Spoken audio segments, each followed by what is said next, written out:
What's up, YouTube? It's Onion Bomb here on Ascent Sports, and welcome back to the Ascent Sports Show. I almost said podcast, but I am being joined by the whole squad: Steven, Isaiah, and Jimmy.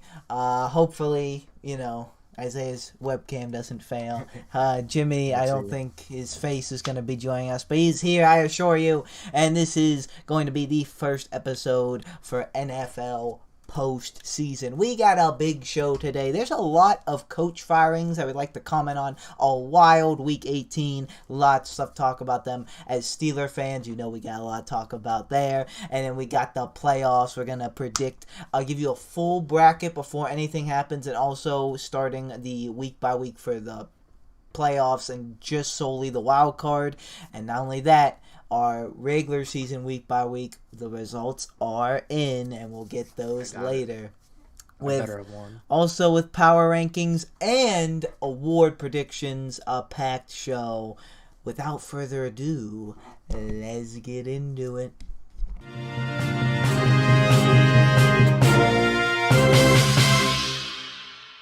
It's pretty exciting. So you think you won, Isaiah? In the game predictions, I hope I did. Don't say that. I hope I won. One last two raw. What'd you say, Jimmy? We did win. Did I? He said who did win, I think. I think we'll get to that. We'll get to that later, keeping it suspenseful. For Spence. For Spence. Yeah. My teacher called me Spence. Spence. Wasn't happy. But yeah, I guess, should we start with the Steelers? Why not? We're in the playoffs. Hell yeah. Hallelujah. Wow, I'm already butchering the word. It is a statistical miracle that we made the playoffs. What was it, 8%? 8% or something? It was in the single digits at one point. Yeah, I think I put like the Discord at one point for like announcements. It was like we had the 4% chance before the Browns, and then like an 8% chance, and then now we're in it. 100% chance. Yeah. Shout out to Jacksonville. Shout out to Derek Carr and Daniel Carlson. That one tweet you sent in the Twitter group chat, Isaiah, about how people don't know the anguish that Steelers fans went through that night with the Rangers and Chargers games. It really came down to it. The ones that were sleeping tight. Oh man, they'll never know. They'll never know, bro. And honestly, if I was a fan, like the Raiders were dead ass right there, and like they were running out the clock. And obviously we saw they kicked the field goal, but like if I'm a fan of the Raiders and like it dead ass doesn't matter, because I don't think they cared about seeding. Like I think it was more about them just one gets in, the other one has to go home, and they're division rivals. Like I don't really think they gave a fuck about the seeding, but we're literally at the point of like the end of overtime. There's like 10 seconds left. You got it right there. I don't know. I would have had some mixed feelings, because had they go up to kick it and then like it's blocked and like return for a touchdown, like come on, man. It is a divisional rival, so there probably is some. But the Eagles last year, or was it the Eagles or the Giants? One of those teams like tanked last year, and at the end of the season, it was a big thing. It was the Eagles, because he put in like a third string. He wanted to get reps, and that's kind of what got Doug Peterson fired, who's probably gonna get a new job here soon, as we'll get to, with all those firings. But yeah, of course the Raiders did end up winning, so that's cool. Hilarious that the Chargers didn't make the playoffs. Absolutely hilarious. Absolute blunder. What happened there? Yeah. Did you see Justin Herbert say, "I never wanted to tie so bad in my life"? I did see that. Right before the Raiders kicked the field goal. Yeah, that's funny though. He played great. Like I feel like he played great all season. It's just he did. Chargers. He doesn't deserve that. Okay, and yeah, then the Colts lost to Jacksonville. That's hilarious. Weirdly enough, I'm actually. I don't know what was happening there. Weirdly enough, though, I'm actually for whatever reason, I wasn't as stunned by that as like the Raiders game. For whatever reason, I was more worried about the Raiders Chargers game than that game, because if you take a look at it, Jacksonville has had Indianapolis's number in their stadium in Jacksonville for what, 6 or 7 seasons now. So, for whatever reason, I just wasn't too worried about that game, even though Jacksonville did not have the odds in their favor. So, yeah, like the worst team ever. Yeah, They were up pretty quickly. I was more so worrying about us being the Ravens, because that was that was a thing. and there was that too. We went into overtime with the Ravens. So, Jane, were you saying something? I said, I was just trying to say, I'm surprised they didn't try for the tie in the beginning. The Chargers. That makes sense. They wouldn't, so. Chargers. Oh, like Surprised them, they didn't like try for the tie in the beginning, because I would have tried for the tie, say fuck it, but at the same time, it's. oh, you're saying like they coordinate, like they. Yeah.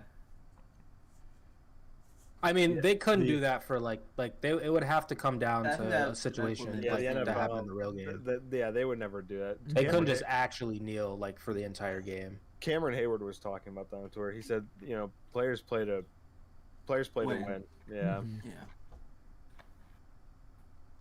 The Raiders said if the Chargers didn't call timeout, they would just went for the tie. I really don't think that that's true though. I think they're just like I think they met. So I think they Chargers met. didn't call timeout, then they would just hide it. I think they meant like they were gonna change. They changed plays like when they called the timeout because they said that they were always playing for the win. So I mean, I really don't see a team like actually, especially like in field goal range. Like if it's like fucking 3rd and 20, there's 10 seconds left, and you're on like your 30, and you can't really do nothing. Then yeah, I could probably see them just kneeling it out. But in that position, like you do have the ability to kick the field goal and win it. And if you miss it, like all you got to do is stop them from scoring a touchdown, and you'll tie and still go to the playoffs.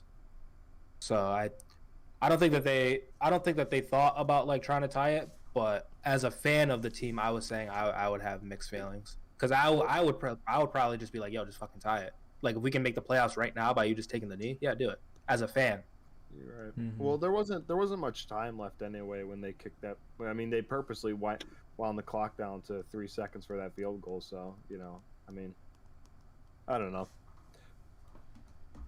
Yeah, that chart, but I forget the Chargers head coach name, but him calling that timeout, that definitely got the Twitter up and running. So Shout out to the Raiders, though. Can't believe they're in the playoffs. yeah, that's I tweeted that out actually when they were up by 2.5 possessions. I tweeted out that it's beyond impressive that they made the playoffs with everything they've been through with John Gruden, and the receiver, and they've lots of Waller's been hurt a lot of the time too. Yeah, well, I was just gonna say they've had injuries too. Like, well, Derek Carr get it done. Yo, imagine they won the Super Bowl. this is his first playoff game. Yeah, because they made the last playoffs, time but he was hurt. 2016. Was it a knee injury or shoulder? That was his year. They were talking about him for MVP. Yeah, I don't remember what happened. Yeah. think That's it to was- the Texans. Yeah, Or Brock Osweiler. I think they. I think it was it was a leg injury. I'm pretty sure. But yeah, the Steelers, because of all of that, the Steelers end up making the playoffs. And I mean, before the year I had us at around this amount of wins, but with just how the season went in real time, I didn't think we were gonna make the playoffs. Especially when we got stopped by the Chiefs. Like I thought at that point it was done.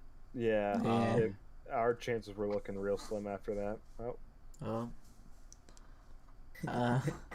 A very shaky year, definitely, but we are in the playoffs, and it is, everyone's 0-0 now. It's a whole new game, blah blah blah blah.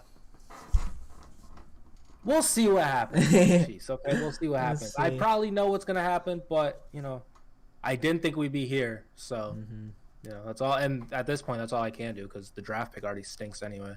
So like we might as well just stick it up some more and go on a little run. I was just gonna say our draft picks are already in the high teens, low 20s now. It's in the low 20s. Yeah. So, but it's cool. Obviously, since it's like Ben's last year, that's cool. Get like Najee, other players' playoff experience. We got him to the playoffs. Unfortunately, though, if we do lose this, I do believe that's going to have Mike Tomlin's record in the playoffs be negative at 7-8.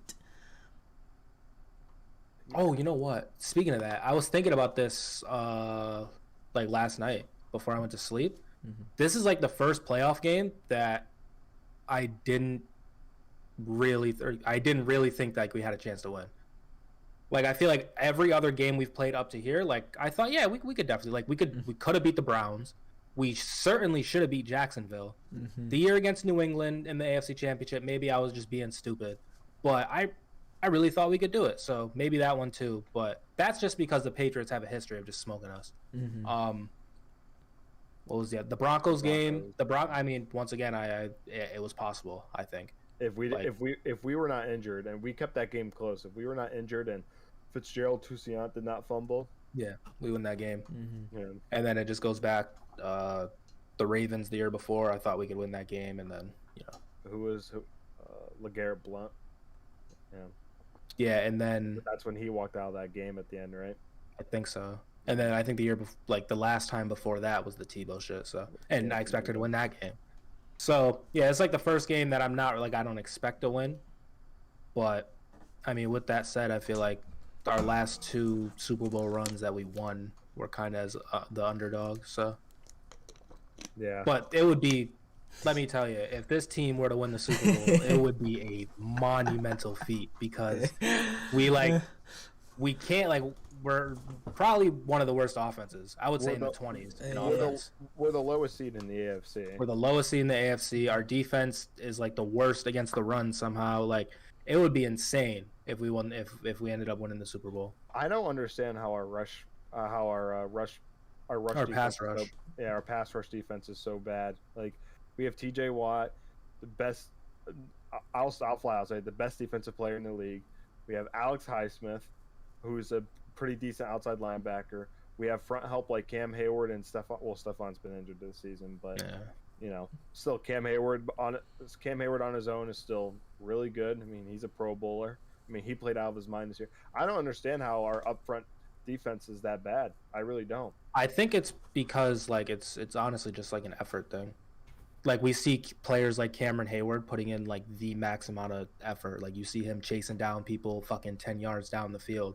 If everyone's playing like that, their run's probably not going to go that far. Dude, but we've seen it in the fourth quarter. Like in the fourth quarter, we're a good defense again all of a sudden. Like it's crazy. Like we play much better in the fourth than we do in the beginning of the games. Oh yeah. But dude, if I saw Cam Hayward chasing me down the field, bro, it's crazy. I'm balling up in a cocoon. That's it. Balling up in a cocoon. Like it's crazy because we're not. The only thing that we have, honestly, is we lead the league in sacks. I think that's like our only stat. Thank you, TJ. Yeah, that's our only stat. Because like other than that, we're not great at anything. Well, I was gonna say I feel like we have a decent amount of interceptions, but I could be wrong on that. I don't think this year. That's just me kind of maybe making that up. But the past 2 years we have, but that's more like the eye test. I don't know. Like, maybe the second half. At the beginning, we were getting nothing. Akilla Witherspoon. He's been putting in the pain recently. He's been playing Go. elite, like number one wide receiver every week. Feels like and just putting in that work. Why not James Pierre? He kind of fell off. Recently. Yeah, I haven't seen him. Poor we're resigning him. We're resigning him. We're gonna resign. Actually, Akilla might be under contract. I think Akilla's under contract, and then I mean, we can't afford to let anyone go. Yeah. So, unless we can somehow upgrade, but Witherspoon's playing all right. we'll see what happens because apparently like this is gonna be Joe's last year, so we might be in the market for like a number one corner if they're there. I've switched my standing though from James Pierre to Akilo Witherspoon. We've gotten off the Pierre wagon. I'm weak. But yeah, I mean, and yeah, Justin Lane is nowhere to be found, and apparently is still not that good. So I don't know. Edmonds is playing really good. Edmonds is having a great year. He's trying to get Surprisingly. resigned because we declined his 5th-year option. So I think that just falls once again on how much money he wants. Because like if I don't think we like need to create the problem if we don't have to. Like if he wants average money for his position, then fuck it. But if he wants to be like, you know, a top 10, 15 paid safety, I would say he's like probably I'd say he's like 12, 13, 14. And I don't even know how good other ones are, but I just don't think he's elite. if he's asking for Minka money, then it's a no-go. Yeah, but I don't think he's gonna do that. No, He but should. I'm just saying, like, that's, we'll see. Yeah, we will. But I mean, yeah, if Terrell, like, if him and his team pitch a fair amount, or even just maybe a little above par, then I'm okay with that. I think Terrell's solid. Yeah, he's all right. He honestly might actually be a top 15 through 10 safety. I really don't know. So maybe he does deserve that high of money. I would say he's top 15. He's probably top 15, but I don't know about top 10. Who else is on our defense that's good? Cam Sutton's under contract, so he's fine. Alex Highsmith is still good. We just paid TJ. I think Cam has one more year and Stephon has one more year, so that's good. Tyson, I think Tyson's up again. Or no, Tyson has one more year. But he's old. Tyson's going to be 35. So. Yeah. Oh, speaking of defensive linemen, I don't know if you saw, but we just recently released Isaiah Buggs. I did. He signed with the Raiders. Yeah. He's like on their team now. Why did we release him? Is he like bad? I feel like he's played before. I've seen him play before. I don't know. We were making some roster moves, and he just got the boot. Unfortunately, we were moving people from practice squad and on and off. And He wasn't bugging out. So what was I gonna say? Oh, the Chiefs. Like, I feel like for the Chiefs, just don't get sacked by TJ 8 times, and you'll probably win. Like that's our only chance is if we can just pressure Patrick Mahomes the entire game. Because once again, like we're not a very good rush defense. We're making plays like in the passing game with all these picks and stuff, but like they got Tyreek Hill and Kelsey and shit. Like they can throw with the best of them. So Kelsey was running all over us. It was so bad. And then on offense, like their defense turned up after like the couple weeks of them just being ass. And by couple weeks, I mean like the beginning of the season. They're not a bad defense, as we saw. Like we could give them nothing. We literally gave the Chiefs nothing when we played them. Like for how much shit we talked about their defense in the beginning of the year, we certainly didn't have a damn thing. We gave them one Boswell. That was it. One buzz. What was the final score? 30 to what? 34? 34 to 3 or 33 to 3, something like that. Like, bro, they get like I don't know. Matt Canada better be crafting some new plays because they did not work the last time. That was easily our worst performance of the year. Is that where the video came from? Or like when they showed him in the booth and like it was like a stupid screen pass and he was like looking like thinking that was gonna work. He's like, oh, I'm like, bro, like he actually thinks these are gonna work. This is so ridiculous. Like, bro, we're running 2-yard passes every play. Like, it's got to be annoying playing us, honestly. Like, for the other defense, it's like you can't really like stop the play from happening, but like you can contain it. And so we're just getting these 2 yards, 3 yards, 2 yards, punt. But like we're getting right there every time. And Najee fucking stiffs arm you. Speaking of Najee, he's really up there for contender of offensive rookie of the year. Yeah, I think had he had a better offensive line, he probably wins it without question. But Speaking of I the mean- O-line, this offensive line needs some work, especially on the tackles. The guards are pretty good. I like Dotson and Turner, especially Dotson, even though Dotson's been hurt recently as well. His filler and John Leglu, Tomlin's really high on him, and I see why, because like he's been blocking pretty good. But our tackles, they are just They're not the best. Oh, we're playing Melvin Moore. Ingram. Oh, we are playing Melvin.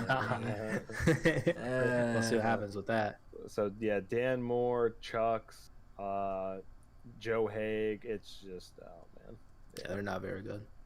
And Zach Banner's been hurt for 2 years now, so it's And Kendra Green, he still needs to develop, and he's been hurt. So You know what they say though? You can't win the Super Bowl if you don't make the playoffs. That is true. Sometimes, I mean, we're on the right path, I guess. Yo, if we beat if we end up winning this game, that would be so crazy. We better win it all if we do. Like, we beat the Chiefs. Even if we don't, we won it all. In my opinion. Like, but if we beat the Chiefs, there's no excuse why we can't make the Super Bowl. There's no excuse. at least make it. Yeah. Besides, being the most inconsistent team of all time. Of all time. We beat the Chiefs, and then we put up 3 against the Titans, who we already beat. Yeah. And they put up 40 against us. Yeah. They are getting Derrick Henry back for the playoffs. Yeah, that's gonna be. I heard about spooky. that. Ooh, I heard about JJ Watt too. JJ Watt's apparently supposed to practice on Thursday. Mm-hmm. Rams, I think, are getting Cam Akers. That could be. Yo, people are coming back for the playoffs. When JJ Watt got hurt on the Pat McAfee show, Connor was talking about how he knew he would be able to come back, but JJ put it out there oh yeah, he could be done, so that way he could come back as a hero. He's a Watt.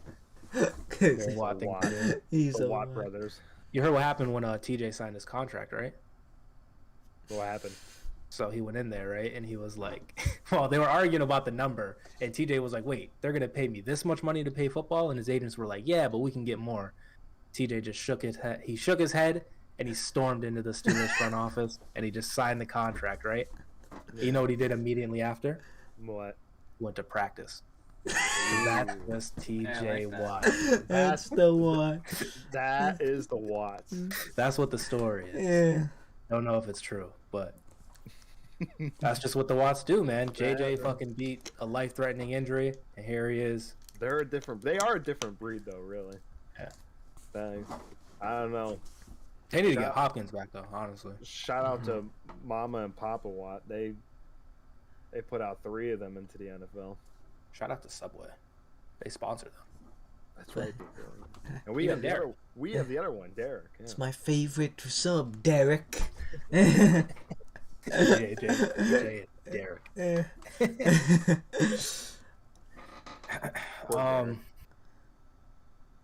But yeah, overall with the Steelers, it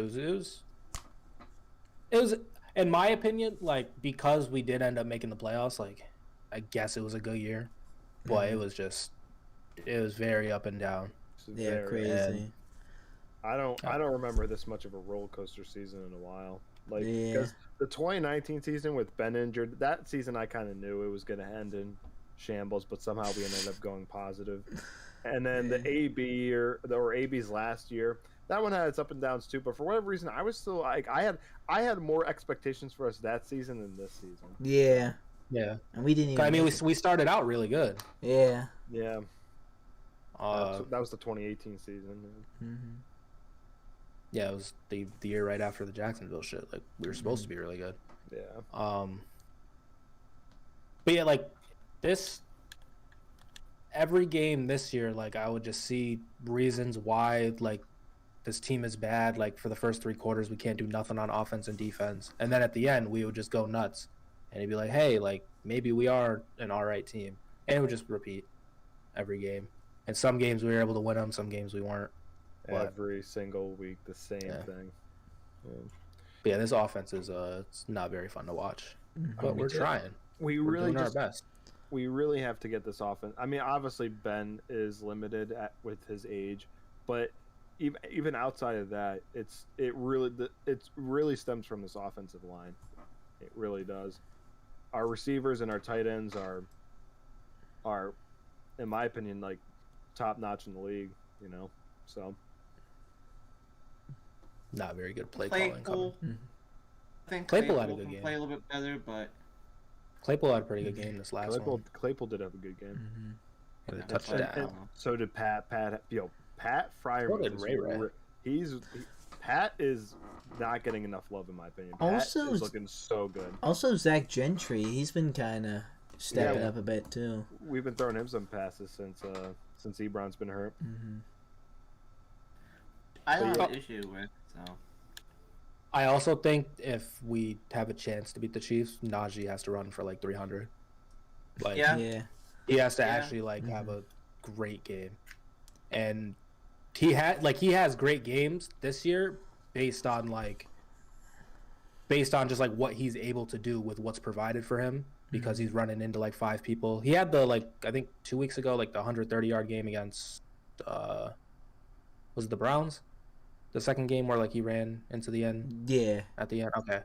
Oh yeah, it was the Browns game. That was a really good. He needs to have one of those games, and not just an 80-yard holy shit, look at him breaking all these tackles. But there's 8 people there, can't break them all. Yeah. Yeah, we have to be able to block for him. He has to go off, and if he can do that, then they can lay off a fucking Ben a little bit, and he can throw it a little bit. I just hope our offensive linemen that are currently hurt, like Kendrick Green and Kevin Dotson, and even Dan Moore. I'll take Dan Moore over Joe Haig every day, twice on Sunday. Yeah, Joe Haig isn't very good. Yeah. So I just hope those 3 can return. So. Yeah. See, wait, Joe. It was a 40-yard penalty Joe Haig got. Gosh. And then Chuck's got a penalty. Yeah. That was bad. Our offensive line may not be ready for this moment, unfortunately, but all we can do is try. Yeah. I'll never forget in that Chargers game when we had the first snap, and they you just knew right there that the series was over. There was no chance at all. They were And not literally, ready. the minute Ben hiked the ball, it's like they all just dropped. It was crazy. It was so sad, so anticlimactic. We had 5 Joe Haigs out there. We did. I don't know what that was. That throughout the entire season, for whatever reason, that specific series is so engraved in my brain. Yeah. It was so sad and anticlimactic. It's all right, guys. I'm old, but I'm used to this. I felt so bad for Ben there. Oh my god. Did your best. Did your best. Oh man, poor Ben. Real But quick. we got him to the playoffs. So. What's up, Quick dude? side note, I got my headset to work. Oh, it's Did you? working. I just have to Nice. update it. Oh, that was the software I was talking about, right? Yeah, I put it into PC mode and update it that way. So you're Like using a those plug to into listen my to us right computer. now? I use my Astros. Nice. How do you feel?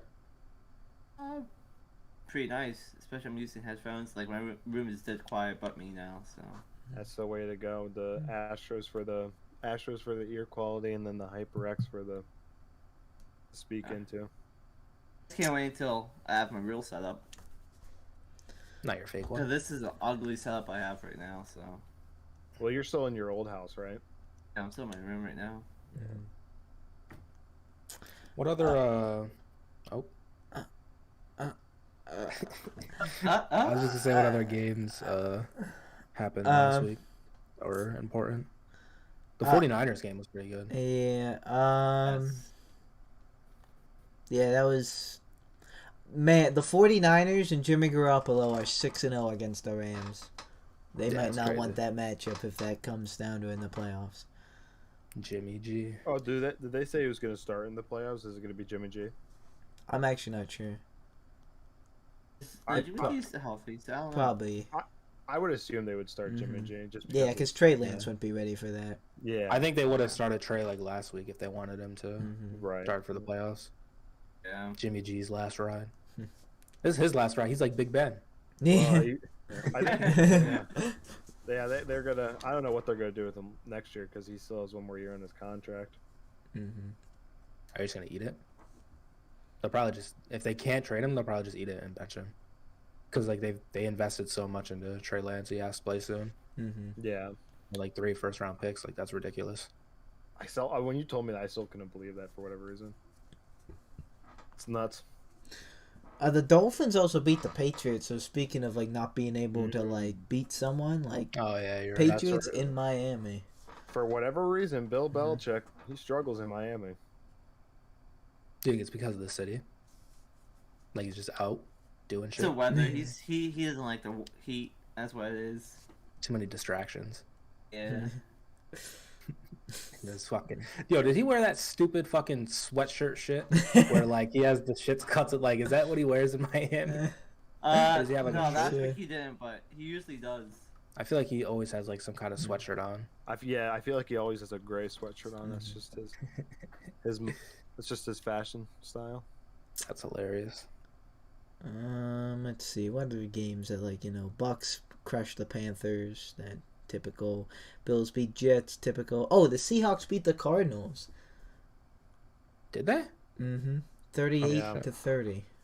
The Cardinals for what they have fallen off since Kyler and Hop. Yeah, they don't have Hopkins. What's crazy is they lost them both earlier and they were fine, and now they when they lost them again, or not lost them again, but when they gained them back, it's kind of, and lost Hopkins again. That's what I was gonna say. When they came back and then Hops went off the train. Can he come back for the playoffs or no? I'm not sure. I mean, I guess that's cool for Russ in Seattle that they won that game. They're having a terrible year. Ended on a win. Apparently, he wants to stay. If he doesn't want to stay, he knows where to go. Saints beat the Falcons but couldn't manage to get the playoffs because the 49ers win. Tough. Hate when that happens. Yeah. Hate when the luck's not on your side. Titans beat the Texans, but it was a close one, 28 to 25. Davis Mills there's a real conversation that he might be the real deal, and they might be rocking with him. Like Mike White is a real deal. Stop that. Nah, Davis, he played like this whole year. Not a good record, but yeah. come on. He could end up being like sorry Isaiah, but Taylor Heineke kind of thing where he gets a full season and isn't the full. I'm not just saying. The Taylor Heineke. Well, all right, let's bust out the. I busted out the stats and I'll let you guys be the judge. So he started in 11 games and he played in 13.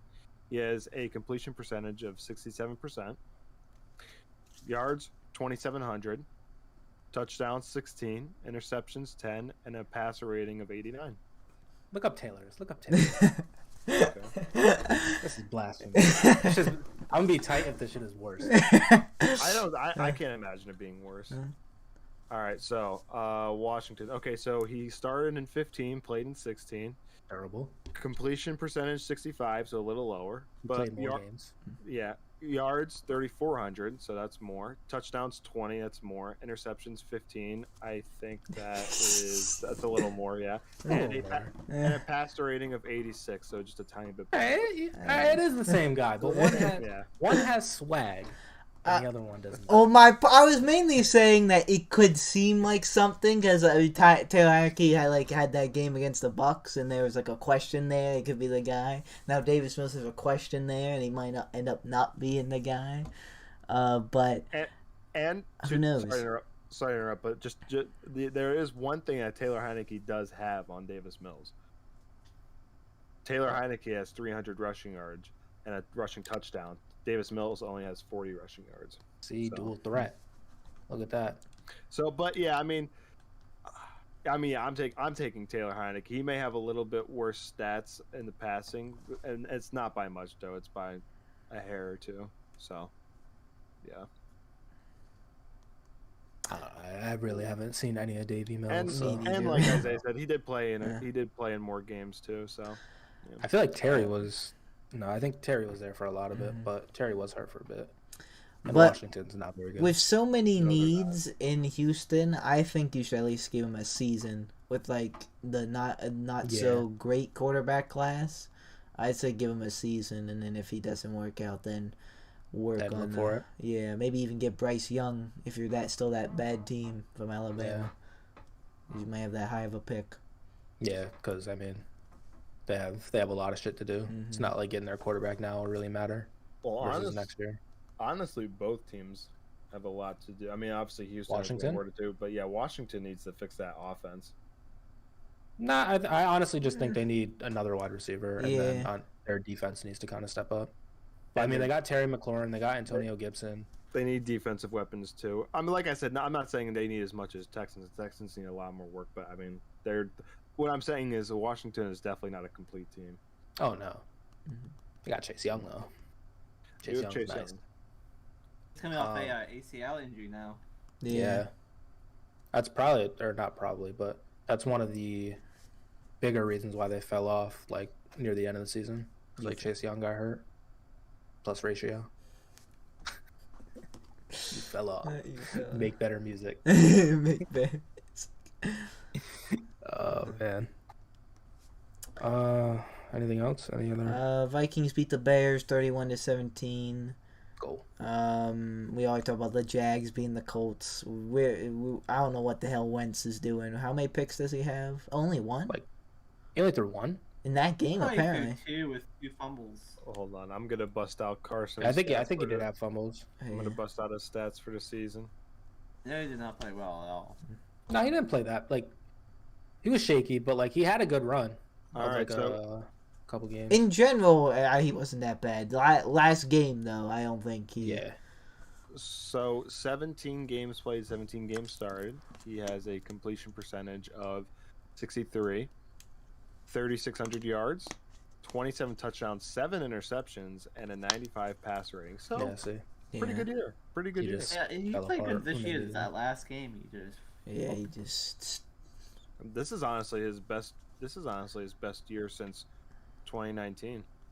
I know there's gonna be that conversation that the Colts would have, been better than the Steelers in the playoffs, but if you can't beat the Jaguars, you don't deserve to go to the playoffs.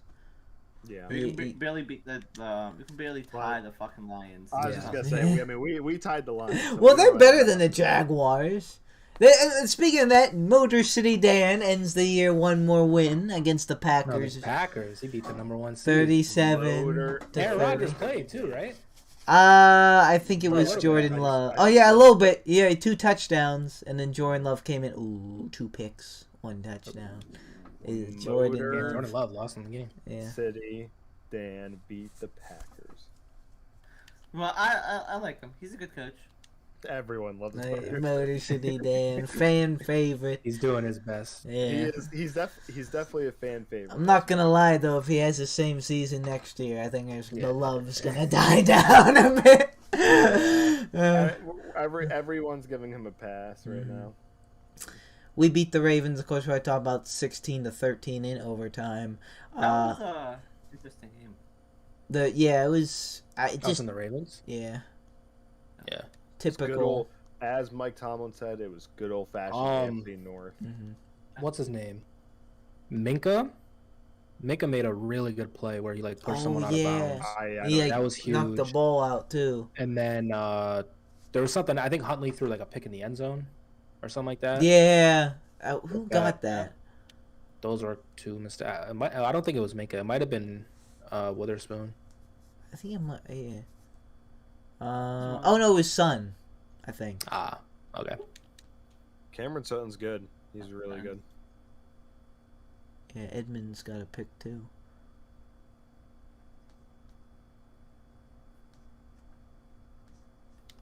Why do people instantly need to slander Ray McLeod even when oh my god, a ball? Oh no, didn't he? He did. He did, yeah. At the end. And I think people just get mad. For some reason, they think he's the only one who gets the 2-yard screens, but it's literally the entire offense. But yeah, he converted that 4th. Yeah, shout out Ray. Bro, I really wanted the Steelers to let Boswell kick that. Yeah, here we go. In 2021, McLeod led the NFL in total punt return yards gained. Look at that. The Browns beat the Bengals. It was Case Keenum versus Brandon Allen, I think. B. Allen. Brandon Allen ain't no joke. He beat us. Oh yeah, it is true. That is that guy. He was smiling while doing it. But yeah, Browns get one more win after their very, very disappointing regular season. After being crowned the Super Bowl champions in the preseason. I called it. It was a great run. Mm-hmm. But yeah, just Tough. people got mad at Juju because he was right, but the Brands is the Brands. What's hilarious about that, and besides the fact that they're the Browns, is they need a new number one wide receiver and a new quarterback. Yeah. And they had them both for a little bit. Yeah. Well, you don't think Baker's coming back? I No, mean, he's he might, but back like, for his 5th year. they probably want to upgrade, right? Mm-hmm. I would want to They upgrade. need I to said, upgrade. I forget if it was the coach or the GM, but one of them were saying how Baker's gonna get his surgery done ASAP so he can be ready for next year. I mean, I don't like. Once again, I think I like Baker the most here, but I don't know. He has to prove it. He has to prove it because they do like when they decide to give the ball to Chubb, they have a great running game. They have arguably the best running game in the league. Their defense could use some work, but they shouldn't have missed the playoffs this year. Like, come on, man. No. Like, bruh. Not with those expectations. Like, they should have at least made the playoffs. Flop. Speaking of flop, But Baker did have injuries though. he did have injuries. Kept making them play. The Washington football team beats the Giants 22-7. The Cowboys beat the Eagles 51-26, and the Chiefs beat the Broncos 28-24. With that all being said, after that, let's get to the coaches that were fired. The Broncos part ways with Vic Fangio, finally, after multiple losing seasons. Next up is the one that I hate the most. The Dolphins part ways with Brian Flores. They Absolutely. really did. It makes What's no the reason? sense. Dude won 8 straight games. Like, I have no idea why. Very they shocking. didn't start out fucking buns. Honestly, well, They weren't trying to trade their fucking quarterback the whole year. Yeah. Maybe they probably would have had a more consistent year. I guess I'm living under a rock because I didn't hear about that. But yeah, that gets me mad. I just like that. See, that makes me want them to do bad next year. That was, come on, man. What are you doing, Miami? Whatever team gets in is probably going to be a better team.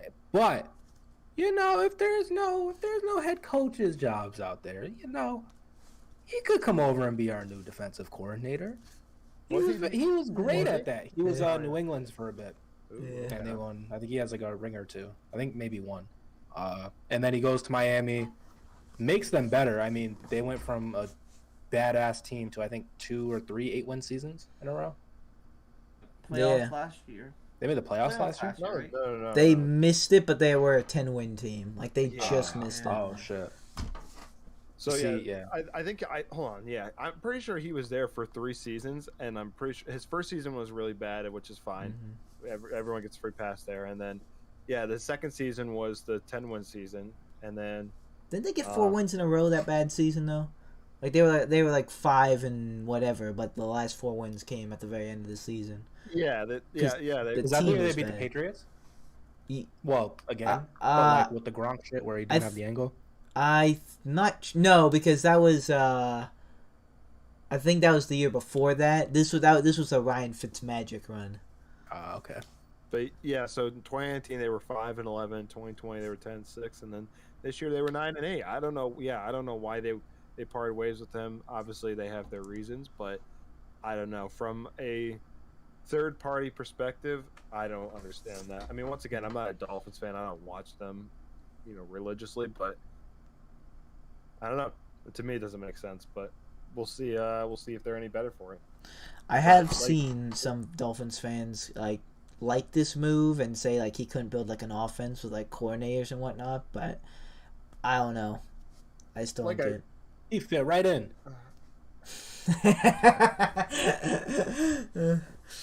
I'm saying. Like Isaiah said, whatever team picks Brian Flores up as a head coach, and someone will, they'll be better for it. Well, there are a lot of openings now. Because there's two more. We got the Vikings parting ways with Mike Zimmer. Also, they're parting ways with their GM. Oh wait, who? Sorry. Love to With see the that, GM. actually. A GM, Rick. No, but who? What team is this for? Vikings. Oh, so Mike Zimmer is gone. Mm-hmm. Yeah. Zimmer Yeah. and the GM. Well, they were talking about Nice. Mike Zimmer being gone for a while now. Yeah, it's been in a conversation. And one more that was inevitable. The Bears part ways with Matt Nagy. Thank God. Get him out of here. Wait a second. I think, if I'm mistaken, you may have said I didn't listen or heard, but Joe Judge got fired. Oh, I forgot about that one. Yeah. Yeah, that was yeah, I forgot. I was gonna scroll up. Joe The Judge. Giants. Now for the last one. New York Giants move on from Joe Judge, even though they were kind of saying there were reports he was gonna get one more year. Good thing they're not, because they're not gonna be a good football team for a little bit. Yeah. Here's the thing, though. The Giants, they've been digging themselves a deeper. And I tweeted about this earlier today. They've been digging themselves a deeper and deeper hole every season since they won the Super Bowl. I feel they haven't been good for a decade. They really haven't. They made the playoffs once in the last 10 seasons. I think it was the 2016 season, and they got demolished by the Packers in the first round. I don't know what's good with them. It's picture. It's sad to see It's sad to see this happen to them, because they are one of the more prestigious and legacy-based clubs in the league. So I don't know. It's just kind of sad to see. I hope they keep sucking. Honestly, I can't stand the Giants. Well, They stink. yeah. But I know you got a little rivalry with them, but yeah, they keep cycling through head coaches. It's it's like they're playing games where they're just looking at overalls and just being like, oh yeah, that'll work. Like, they have a quarterback who's really not good at throwing the ball, and they decided to pay Kenny Golladay, I think, $80 million this offseason, and then also draft Kadarius Toney in the first round, and neither of them got a touchdown this year. Granted, they had injuries, but they were both in and out. Same thing with Daniel, same thing with Saquon, same thing with Sterling Shepard. They were all they were really destroyed with injuries this year. But Sterling's been there for a while. Yeah, and their offensive line hasn't gotten any better. Their defense was all right last year. I don't know how they were this year, but I mean, they're terrible. So I mean, can't be that good. I don't know. I don't know what they have to fix this offensive line. That's the first part. They have to get that addressed. It's been a problem for too long. I don't know how they keep whiffing on these picks, but they need to figure out how to not. I guess. What's their defense looking like? I haven't really been keeping up with that. I have no clue. I don't think it was as good as last year. Yeah. Last year was real good. This year was trash. Yeah. Do you think if they would get a better offensive line, Andy Jones would be better? If they got a better offensive line, yeah. I mean, I think the team overall would be better, and Danny would be in better positions. They need to, if they want to keep rolling with Danny, they need to figure out what the Ravens are doing and just do that. They need to have him run the ball a lot, and they need to throw quick, short passes and really not have to rely on it. Yeah, Danny Jones can run. They that. also might want to trade Saquon. I don't know how the fans feel about that, but he's been hurt the past 2 years. You guys suck. You're bad. Really don't need him. See what you can get for him. Don't have to pay him, because I don't think they're gonna pay him when his contract's up. Might as well get something now. Dude, I don't know. I'm looking at Daniel Jones's statistics, and every season they're just getting worse and worse. Yeah, he's very turnover prone. He fumbles so much. Yeah, well, yeah, his rookie year that he had 18 fumbles, but I mean his rookie year. I mean, looking at his stats, he did pretty good. 62% completion, 3,000 yards, 24 touchdowns, 12 interceptions, 88 passer rating. For a rookie, that's pretty good. And he had his 300 rushing yards and 2 rushing touchdowns. So, I mean, but every year after that, it's just gotten worse and worse. I know we've talked about this a couple times, but I feel like if like the Browns and the Giants did switch Daniel and Baker, I think Daniel would be a lot better on the Browns than Baker would be on the Giants, and I think that helped Daniel a lot. It would stink for the Giants. I think they get a little bit worse, maybe. No, I actually think they definitely get worse. But they're not like, that bad. I don't think. You think Daniel Jones fits the Brown scheme better than the Giants? Not necessarily. I just think he gets more help there because the Browns have a way not way better running game, but they have a little bit better of a running game. They have a better offensive line. Way better offensive line. Because they have like probably the best offensive line in the league. And then receivers, Browns could use a little bit of an upgrade there. But even though Jarvis Landry and Peoples-Jones, they're no scrubs, they just need like another, like Isaiah said just a while ago, another wide receiver run, which they're kind of in a decent position to get in the draft this year. From Alabama. Mm-hmm. Tight ends are good. Austin Hooper and Njoku, even though Njoku's probably gone after this year. I like Njoku. Yeah, I think he's just always kind of hurt. Mm-hmm. I feel like he's never there. I feel like he's always on the solid board. when he plays. Yeah, I was gonna say when he plays, I feel like he's always on that borderline Pro Bowl kind of talent. Mm-hmm. What's his name on the Giants? They have a weird tight end, Evan Ingram. He's like good but not good. I think he's made the Pro Bowl before actually. I think those days are behind him. I don't even know if he plays anymore. Oh yeah, Evan Ingram Pro Bowl 2020. He had a lot of drops, I think, last season. Oh yeah, he hardly played this year. Only 225 receiving yards. They got Kyle Rudolph, right? The Giants. Oh, that's right. Yeah, they did. Yeah, Kyle Rudolph. He's older than us. I was gonna say Kyle Rudolph has to be in his 30s. But yeah, he's 32. Mm-hmm. 32. Better than I thought. Maybe they'll trade Daniel Jones for Baker. Maybe. I would like to see it happen. I think if they made that trade, like flat out, I think the Browns are a playoff team, like actual, like real playoff team at that point. I don't know about that. That O line. Yeah, no, I'd have to see it. I think Daniel Jones would do better though, but the Browns are terrible. So. I can concede to that, but yeah, the Browns are just not a good organization. And I'm saying the same thing about the Bengals. The Bengals, I'm gonna have a early hot take, but the Bengals are not going to make the playoffs next season. I think they will. Damn. Yeah. From now. You guys are saying that now, but I was saying the same thing about the Browns last season. So I said the Browns are going to be bad, and everyone looked at me like I had four heads. So the Bengals do. I was talking about this on Twitter, I think, or I don't know. I was talking about this with Tony. The Bengals do this once every 5 years. That they just have a really good season, and then they're back to the normal Bengals. So. No, I don't think they. But the normal Bengals is 4 wins. You think they're going to be just back that bad again next year? They'll have between 6 and 9 wins next year. We got 9. We did get 9. So you think they'll be where we're at next year? That or a little worse. Interesting. What makes you say that? They're the Bengals. I know this team. Bad organization. It starts from the top. At the beginning of the year, I don't see them winning the North, but they did. Next year, it's between the Browns, the Bengals, and the Ravens. It's a hard division. I just feel like it's kind of open at this point. Yeah. They have the full capabilities to be able to win it again. Not even because I think that they're going to be this good team. But next year, we're going to have a new quarterback. Who the fuck knows who that's going to be and how good they're going to be. The Browns, same feelings about the Browns. So the Browns.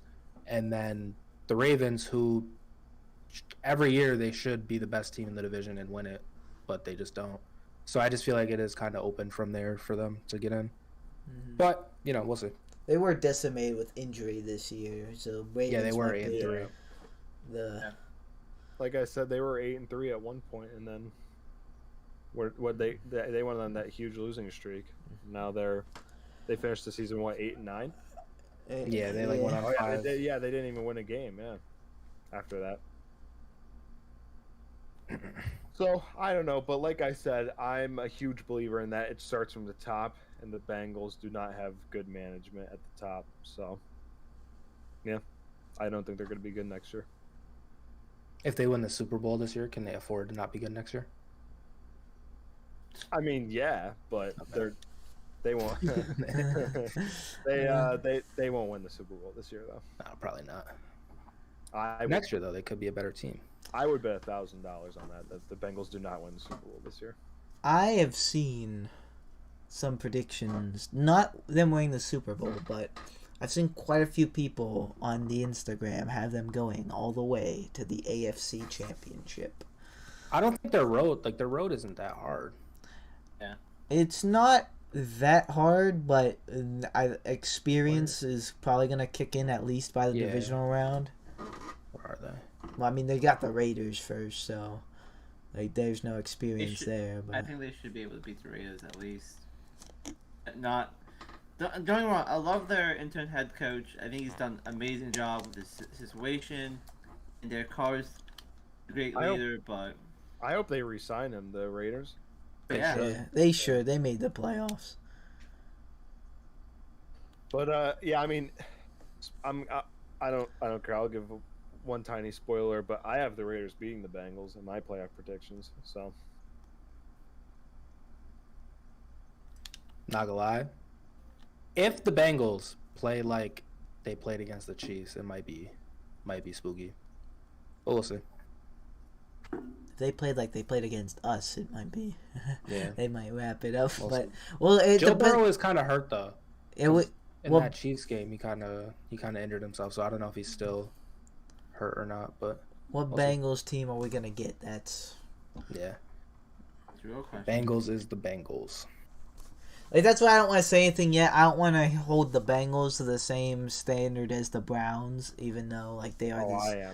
They are like an Ohio Orange team, but I it could be possible. We'll see. But I think if it is, I think Joe Burrow and Jamar Chase, at least Jamar Chase is only gonna get better, and there may be I guess a slump for Burrow that might happen, but or maybe the offensive line finally catches up to them, but we'll see.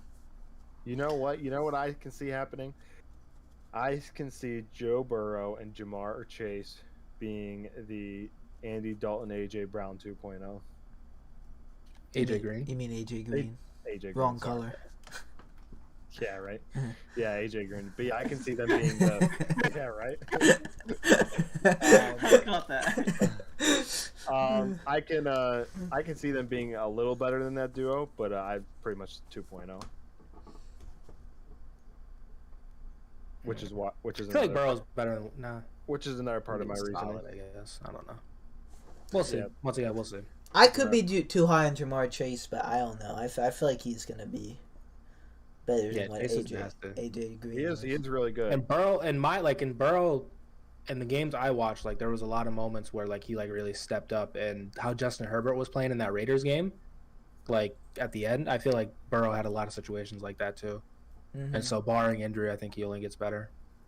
And once again, I'm a Steelers fan and I've dealt with the Bengals, so I know that the Bengals be bangling. But I don't have a hate for as much of a hate for them as I do Cleveland, who when they were good they were talking shit and we're gonna run the North, blah blah blah. And then the Ravens, they're the Ravens, fuck the Ravens. Mm-hmm. I feel like I never heard a peep from Bengals fans, even when they beat us. Maybe directly on our post, but those are the stupid Twitter people. Or as far as outside noise, I haven't heard anyone just jacking the Bengals enough for it to piss me off. So that's why I don't really care. They very well could be as good as they are. They very well could not be. I don't know. But I just think with the way it's going, they should at least be in the running to win the division. Mm-hmm. We'll see. We'll see what happens. It's going to be an interesting playoffs. Yeah. I Do we want to? You know what? So just to make another quick side note, the one thing that still surprises me the most about this entire playoffs is not even the fact that there's another team that surprised me extraordinarily more that made the playoffs than the Steelers, and that team is the Philadelphia Eagles. I can still not believe that they I can't believe they made the playoffs. I can't believe they made the playoffs. That's just unreal. I had them winning 3 or 4 games in the beginning of the season. So yeah. It's funny because they're kind of in a similar situation. Like, no one expected them to make the playoffs. Like, it wasn't that crazy. Like, I think they clinched like a little while ago, but they get the Buccaneers first, and like no one expects them to win that. I saw like this one group of like sports people on like Instagram like give their playoff predictions, and it was like 5 or 7 guys, and like they each have the Steelers losing and the Eagles losing round 1, and the comment said, "You guys are gonna be sick when it's the Pennsylvania Super Bowl with Eagles and Steelers." Oh my God! Can you imagine? Yeah. And I did not think the Eagles would be any good. There's still a potential for. Oh wait, no, there's not. I don't know, but the Packers and the Cardinals are both in the Packers and the Cardinals are both in the playoffs. So, I mean, there's a potential rematch for us there as well. Just saying. Mm-hmm. I I would have a lot more confidence facing the Cardinals than the Packers, though. I would have a lot more confidence facing any other team besides the Chiefs. Like, I don't know. Like, I just don't. Yeah, I'm looking at every other team in the playoffs, including the Bengals, and I would take any one of them in the AFC over the Chiefs. Like, it sucks to say this, but like, there is just no reason for me to take the Steelers besides the fact that I'm a Steelers fan. Mm-hmm. Like, for any other team, like, it would be at least reasonable from an outside perspective, but like, why? Like, why would they? Besides the Chiefs, once again, like them just flopping, it would be something. But if we do beat them, then yeah. I just don't want to get bulldozed again. Like, I want at least to be competitive. That was like I said, that was easily our worst performance of the year. That was so bad. I couldn't even. I sent out one tweet about it. Like, it was so disgusting. That or the second Bengals game in Cincinnati. The second Bengals game was bad, but I don't know. I think the Chiefs game was way worse. Did you guys hear that? That's Jimmy's feedback. Let dreams be dreams. Jimmy, Don't play those games. I just went by my way back. It's good now. All right. What do we want to do first? Power rankings, awards, or we should probably save predictions for after. So at the very last thing we do, we'll do like the full playoff brackets, and then before that, we'll do the final standings for the regular season and the wild card at first. That for like its own like standalone video for the week by week, and then. It depends. You guys want to do awards or power rankings first? So wait, well, I'm down to do power rankings first, but so let me get this straight. So we're doing power rankings, awards, and then playoff predictions. Yeah, and we're gonna start with just the wild card, and then we're gonna do full bracket because the wild card's gonna be for like the week by week, and like we update it as we go along. Like, we'll predict, like, the divisional round as, like, because we might not get it all right. It might be different than what we anticipate. So. Anticipate. Understood. You know what? Let me start with the power rankings. I don't think I've ever started with the power rankings. So. He's about to give us his dinosaur power rankings. Number 10. Number 10, I have at number 10, relax. No. Raptors are up there. At number 10, we're going to go with the Kentrosaurus. Now, why is that? But, in all seriousness, honestly, that's not much far from the truth from the meme, because these power rankings I have right now are a big bunch of memes. Because at number 10 I have the Jacksonville Jaguars. Why do I have the Jacksonville okay. But in all seriousness, I am being a bit weird, because at number 10 I have the Pittsburgh Steelers. Wait, are we not doing all the teams? No. Yeah, we are doing all the teams. So why'd you start at 10? Oh, we're doing all the teams? On the playoff team? Oh, I thought we were only doing top 10. Are we? Okay, if we're only doing... I'll just use my top 10, but I thought we were doing all 14. Yeah, no, we're doing top 10. Okay. At number Sorry, 10... Jimmy. I have the Steelers. Why? Because they're playing with heart and soul and Big Ben's last 2 rounds. I can't. I would be crucified. I mean, it is... I know. Because we are in the playoffs. It should be the Raiders, it should be the Eagles, it should be a lot of other teams, but I am hyped that we made it here. And I've never had them on this top 10 through the entirety of the season. So, why not? Yeah, a little bit of a joke for my number 10, but number 9 through 1 is a little bit more serious. Number 9, I am probably the lowest on this team, maybe, but like I don't know. I know they're getting stuff back in the playoffs, but I have the Titans, the Tennessee Titans at 9. I know they're getting back Derrick Henry, and they got decent. I think AJ Brown coming back? Was he hurt? I don't know, but I know Julio's back. He got a touchdown. Well, I mean, I think that was like his first touchdown this season, in week 18. So that's not too scary. Got to start somewhere. He got to start, but yeah, I don't know. It just seems like they're beatable, and I think it's because they lost to the Jets and the Texans. I think that's why I can't fully commit to them, and they lost to us. So yeah. Number 8, I have the Arizona Cardinals. Good, but need D-Hop and are kind of tweaking. A lot of people are calling them. We already established as the 2021 or 2020 Steelers. And honestly, there's a lot of similarities because not only are they falling off a cliff, they lost to a divisional rival at the very last game of the season, which is what we did, and they're gonna face another direct divisional rival in the playoffs. I think, yeah, they're really facing the Rams. So that all signs are pointing to no good. We'll see how that goes, but yeah.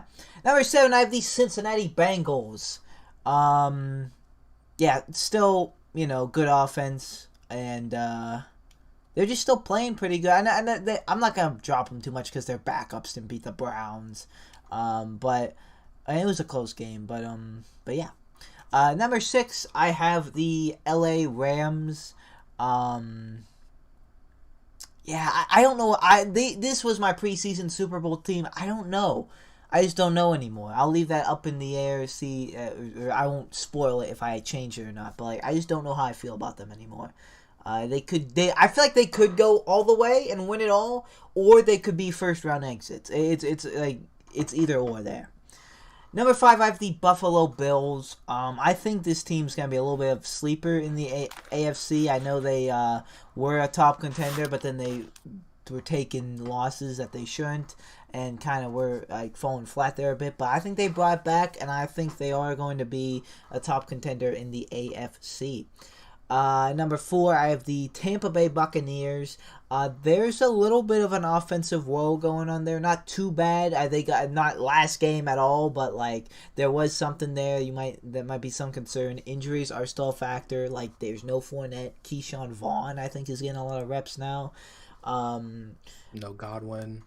No AB. We already know what happened with that.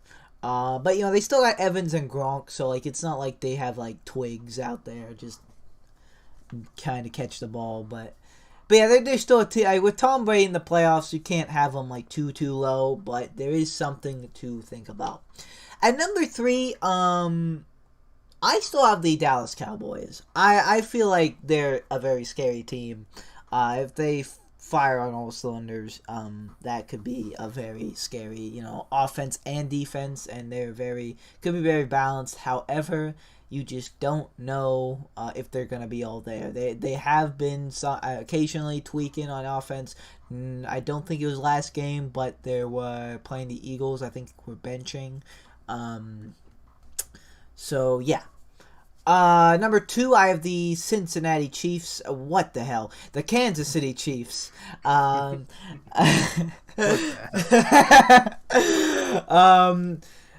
the Chiefs are the Chiefs. What can you say? Solid matchup for the Steelers. And number 1, I have the Green Bay Packers. Still, they have yet to show anything why they shouldn't be here. Just because Jordan Love couldn't beat the Lions and Dan Campbell doesn't mean I'm going to shoot them for it. So, those are my power rankings. I am being completely biased with number 10. I'm a little bit joking there, so don't get too hear that. But number 9 and 1 through 1, that's all me. That's all serious. Jimmy, what the heck is happening? Jimmy, what is going on? Sorry. But yeah, those are my power rankings. I'm going to go next so that way, just in case my camera dies again, I can be here.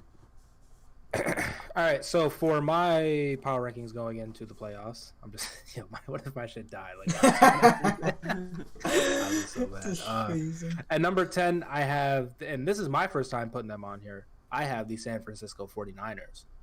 I think they're a pretty good team. I might have forgotten about them. Jimmy G is kind of like, Jimmy G. But Deebo Samuel, what he's done this year is nuts. He's their number 1 receiver. He's their fucking running back. He's just doing everything. They also got Brandon Ayuk, who I think is kind of underrated. And then George Kittle, who I feel like has been having a good stretch, right? Or no?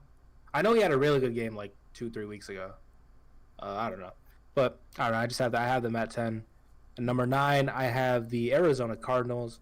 I'm not that high on this team. I really never was, but when they were undefeated, I couldn't just be like, oh, they suck. But yeah, they definitely have been falling off a bit, especially with no DeAndre Hopkins, but they are getting J.J. Watt back. So we'll see, Number 8, I have the Cincinnati Bengals. They won the AFC North. They had a bunch of good wins this year. Good year for them. Got them at 8. At number 7, I have the Buffalo Bills. Like Brenden said, I think they're going to be, an underrated team, I guess, going into the playoffs, for the AFC side, because they were at least number 2, I feel like, before the season for the AFC. So we'll see what happens with that. At number 6, I have the Dallas Cowboys. I would actually like to be able to put them higher, but, they are the Cowboys, and 2, I don't know, I feel like they kind of finished the season a little bit shaky. I know that they beat the Eagles, right, this last week? They blew them out. Yeah, they smelled it. Was 50 to 20 some. Yeah. The Eagles were were they resting or no? Eagles were resting, yeah. Okay, yeah. But I don't know, the Cowboys, they have, a top defense, they have a stacked offense. They really should just be able to do it. So we'll see. Number 5, I have the LA Rams. I only have the Rams over the Cowboys because I just think the Rams defense is way more experienced and just more dependable, I guess. And then obviously you got Stafford and Cooper Kupp. I don't know about Stafford's dependability in the playoffs, but Cooper Kupp's had a fantastic year, and as long as shit's been going their way, just don't throw the picks, I guess. Number 4, I have the Tampa Bay Buccaneers. I would have them higher, but they have all the injuries and shit.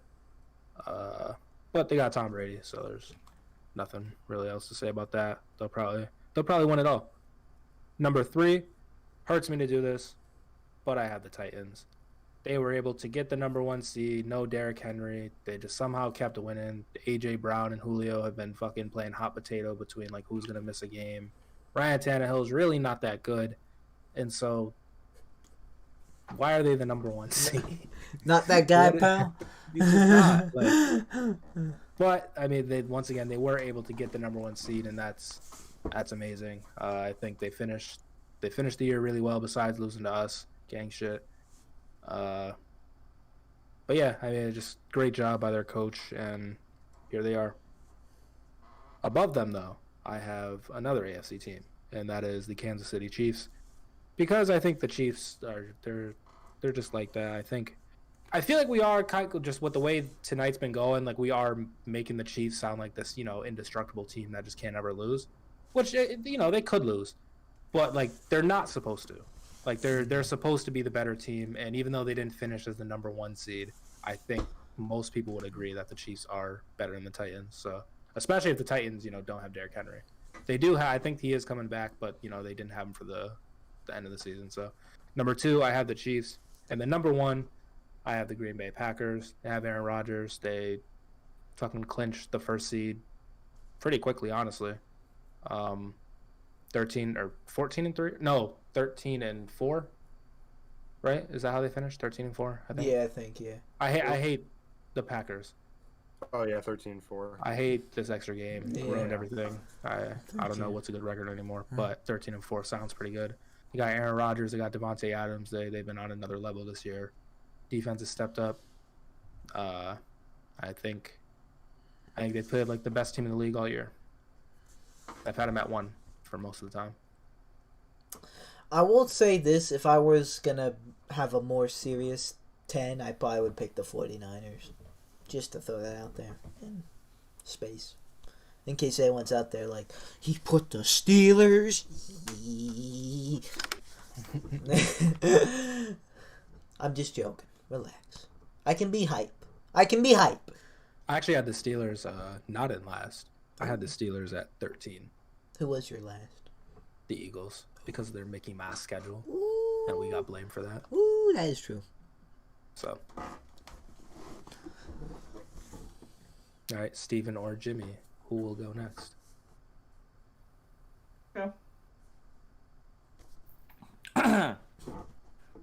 All right. At number 10, I thought Jimmy was going. I have the Bills. Team, but they're flopping. Isaiah. Did people find out how to stop Stephon?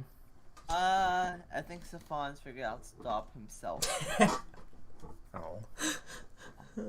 So you think it's just all in his head? Yeah. Okay. Yeah, on Bills number 10, these haven't been playing the best games this year, so I don't think it's their year. No momentum or anything, it feels like, so not for them. Number 9, though they finished first, the Titans. They just need to figure out, because I can't remember the record right now, but they were struggling at the beginning of the season. And Julio and AJ Brown was on the field, and Derek. It's kind of rough. Number 8, the Cardinals. Yeah, I said they're not like a Mickey Mouse team, but I think they can still do it. Oh, Mickey Mouse team. Yo, why did people make that shit up? The Cardinals are a Mickey Mouse team. Number 7, just because the Bucks, and number 7, just because injuries, be leaving, all that fun stuff. Dropped a lot of my rankings. I think it's their year, so good win. Is it Goodwin Godwin? Oh, that's what people. Godwin. Oh my God. That's what He people say didn't. every time about Brady.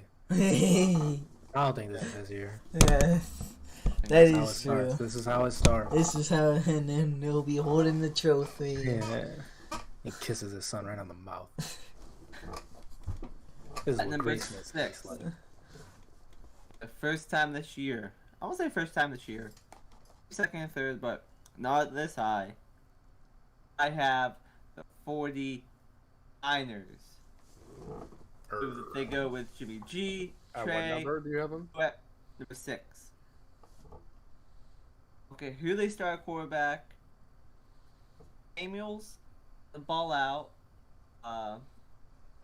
Brenden Akulu? Get the fuck out of here. Why did... Is it? Ayuk. If you haven't heard it, it probably looks like a but yeah, it's Ayuk. Ikulu? Akulu, bro. Well, love Other that. than that, I love you, Jimmy. the two balling. You're hilarious. The defense is balling. So, don't give up on the 49ers. I think they're a sleeper team. A Kulu. That's a sick name, though. Okay? Brandon a Kulu. It's okay, Jay. I said Abundum once. Yo. No, you didn't say it once. You didn't say it once. You said You it doubled multiple. down. Yeah. You got closer. Abundum. That was lit. The Windows Air screen really popped up there. Yeah, I don't know what happened. I get those moments in Danganronpa too. I'm like, yeah, I hope no one notices. I'm just gonna cut past this word real quick. Alright. For 5 out of the Bengals. Offense is popping, Mixon, Chase, Burrow is all balling out. Defense is the we have to watch, but other than that, experience. I don't think experience for them is gonna be that big of a difference, but Bengals haven't won a playoff game in 20 years, 30 years, fucking lifetime. It's been a long time. Long time. Before the Rams, in the season, I thought they were the best team in the football league, but Stafford needs to stop throwing so many interceptions. Last game threw 1 or 2. He needs to play better. Dell's balling out for that team. Defense is balling out, just in running back and quarterback, and he figured it out. At 3, I have the Chiefs. Chiefs are a great team, let's just say. Somehow the defense pulling together. Our receivers are insane. Mahomes, let's be honest here. And he has a lot of experience down the playoffs. But 2, I got Cowboys. Yeehaw. What can I say? Lasso. Offense, defense, all amazing. I saw a stat line that said Cowboys are the first team in NFL history to have a quarterback throw for 4,000 plus yards, running back run for over 1,000 yards, a linebacker have 10 plus sacks, and a cornerback have 11 plus interceptions. Cowboys would get that specific ass stat. I hate the Cowboys. I hate them, but like they're a good team. So I respect it. Number 1, at least favorite fucking team, the Packers. Aaron Rodgers, he just retires, so the Packers can be awful again, awful forever again. Why do you hate the Packers? Why you hate the Packers? Hate the Packers because they're always good. They beat the Steelers. So. Wait, where did you have? Sorry, I must have missed it. Where'd you have the Buccaneers at? I had the Bucks on, so I think 7. Yeah, 7. 7. Okay. Dropped. Hey, 7 for 7 rings. Oh yeah. Look at that. Brady, yeah. So wait, That's my top 10. if the Steelers are the underdogs, would the Chiefs be the overcats? Yes. Like, what do we even do with that?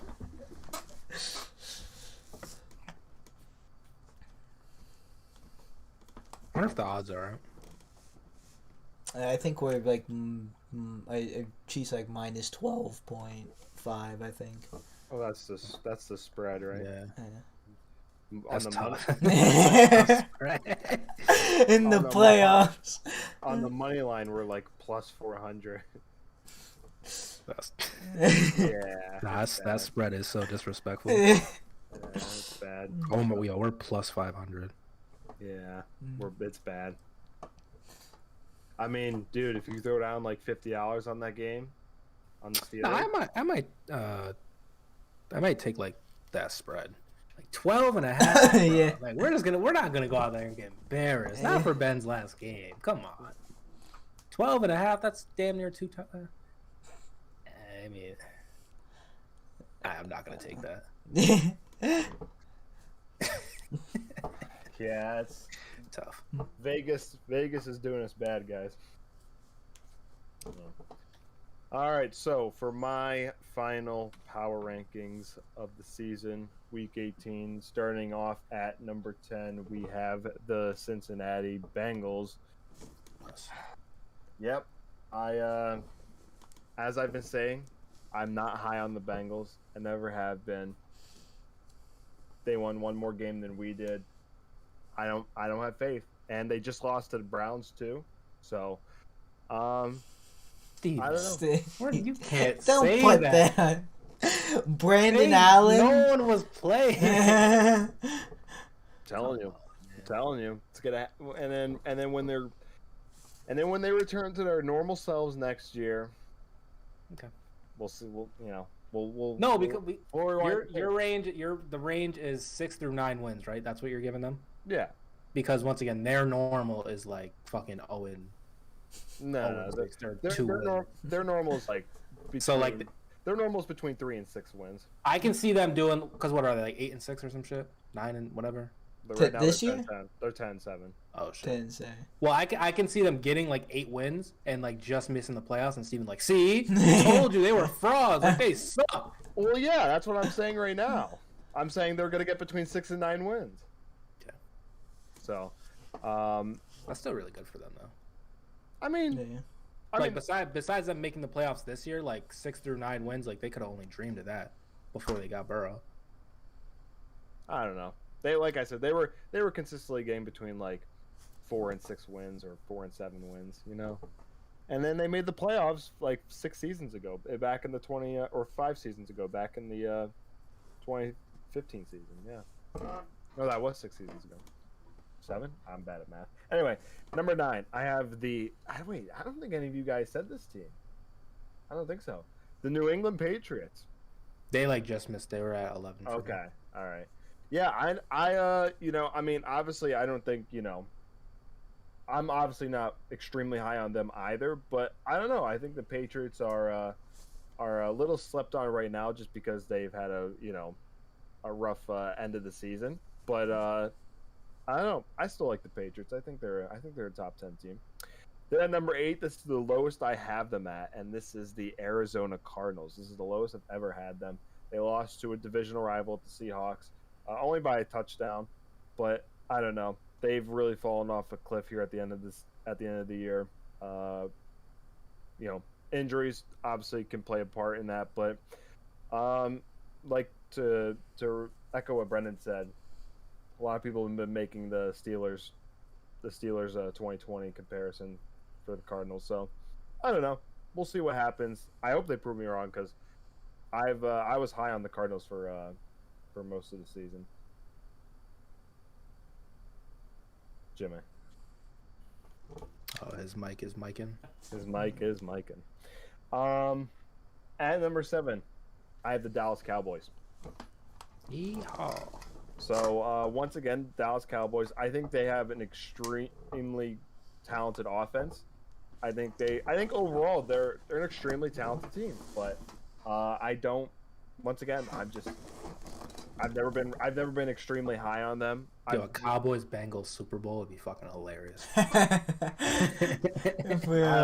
don't know what I would do, but I've recognized their talent all season. I'm pretty sure they've made every single power ranking I've made. So, but once again, I just, you know, I mean they killed the Eagles. They literally killed the Eagles, like 51-20 something. So, we'll see what happens. Really, really talented team, but I don't know. They're just not in my top 5. And then at number 6, you can't put these guys in the shadows. They are the number 1 seed, and that would be the Tennessee Titans. You know, with Derrick Henry injured, half the season, Mike Vrabel's probably going to win Coach of the Year. So, I don't know. They Ryan Tannehill, even with him having not the best season, they still once again managed to get the number 1 seed. They've overcome a lot of challenges, so I think it's important to recognize them and at least throw them in the middle of the pack at number 6. And then at number 5, I have the Buffalo Bills. I think the Buffalo Bills are a super underrated team. I think they really made a comeback here at the end of the season. I think they got their mojo back. They just beat the Jets 27-10. It is the Jets, I get it, but they beat the Patriots not that long ago. Last week they took a W. They've been on a little bit of a comeback train, and I think their mojo is going to get them far. Number 4, I have the Los Angeles Rams. They've also climbed back to the top 5 in my power rankings in the last couple of power rankings. I don't think I really need to say much about them. They've been a pretty solid team throughout the year. They did just lose to the 49ers last week in overtime. Speaking of that, a little side note, there were a good amount of overtime games this last week. There were 3 of them. Yeah. So, but don't need much to say about the Rams. Really, really solid team. Number 3, Kansas City Chiefs. Same record as the Titans, but obviously they didn't get the number 1 seed. I think the Kansas City Chiefs, as Isaiah said, anyone who uses the eye test, the Kansas City Chiefs are better than the Titans. I'll take them any day of the week over the Titans, but they just had a little bit of a spaz in the beginning of the season, but they're back to themselves, and I really, really like the Chiefs. And now for my number 2 pick, might be a little controversial, but I'm going with the Green Bay Packers at number 2. I think the Green Bay Packers. I obviously anyone who has them at number 1, I'm not even going to argue with them. Like I think that's a bad argument to go in, but I think the Packers are an extremely, extremely talented team. I already know what you guys are going to say, but I'm sorry, they did just lose to the Lions, and that is, I'm sorry. That's just like, Okay. Once again, to be fair, I held the Cardinals accountable for when they lost to the Lions, and they dropped out of my number 1 spot for the first time when they did that. And speaking of the number 1 spot, I have the Tampa Bay Buccaneers. I know that might be a little controversial compared to the rest of your guys' playoff rankings or power rankings, but I really like the Bucs. I think they're solid. I know Godwin's injured right now, and they're dealing with a couple other injuries, but the Buccaneers, they look really good. They completely destroyed the Panthers. Tom Brady is in candidacy for the MVP. That comeback against the Jets, granted it was the Jets, but still that comeback was great. I mean, they've just been on a roll lately, even with all these injuries and the AB thing. I don't know. I really, really, really like the Bucs. So, and that is my power rankings for Week 18, or going into the playoffs. Call them butter. They're on a roll. Just like I am. Yeah. God. So that's it. All right. Is That's it for the power rankings. the awards now? Awards The time. trophy time? Jimmy, I'm not gonna lie, you have a lot of feedback coming in.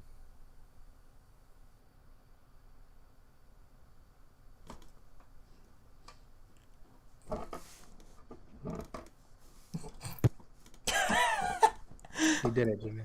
You did it. Oh, no. But I you mute my mic and I accidentally hit it. My bad. Bruh.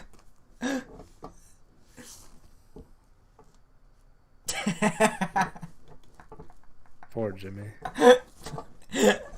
Ah. Alright. So, time now for our NFL awards. You guys know we have MVP, Offensive Player of the Year, Defensive Player of the Year, Offensive Rookie of the Year, Defensive Rookie of the Year, Comeback Player of the Year, Coach of the Year, and the MVP. So, of course, the Nickelodeon game. So, let's get started here. Shall I spark us off? Or does someone else? Are we going through like our whole list first, or are we gonna go like award by award? Let's go award by award. Okay. I think that's better. So MVP, I have nothing too controversial here. I have Aaron Rodgers. I just think, he's just played his butt off. I think he's played as the best quarterback in the league, and this is mainly a quarterback award. I think he has the stats for it, and it's just, I don't know. This one, I have nothing else to say. I just, what hasn't been said already, I just think he deserves it. Yeah, I got Aaron as well, but it wasn't as bad as last year with like how major he, in my opinion, won it, because I think Tom Brady deserved a lot of I guess votes for it or whatever. And then I also think, even though, you know, they would never do it, I think TJ Watt deserves some looks, and then I also think even Jonathan Taylor deserves some looks. But I think overall, I think Aaron Rodgers had the best year.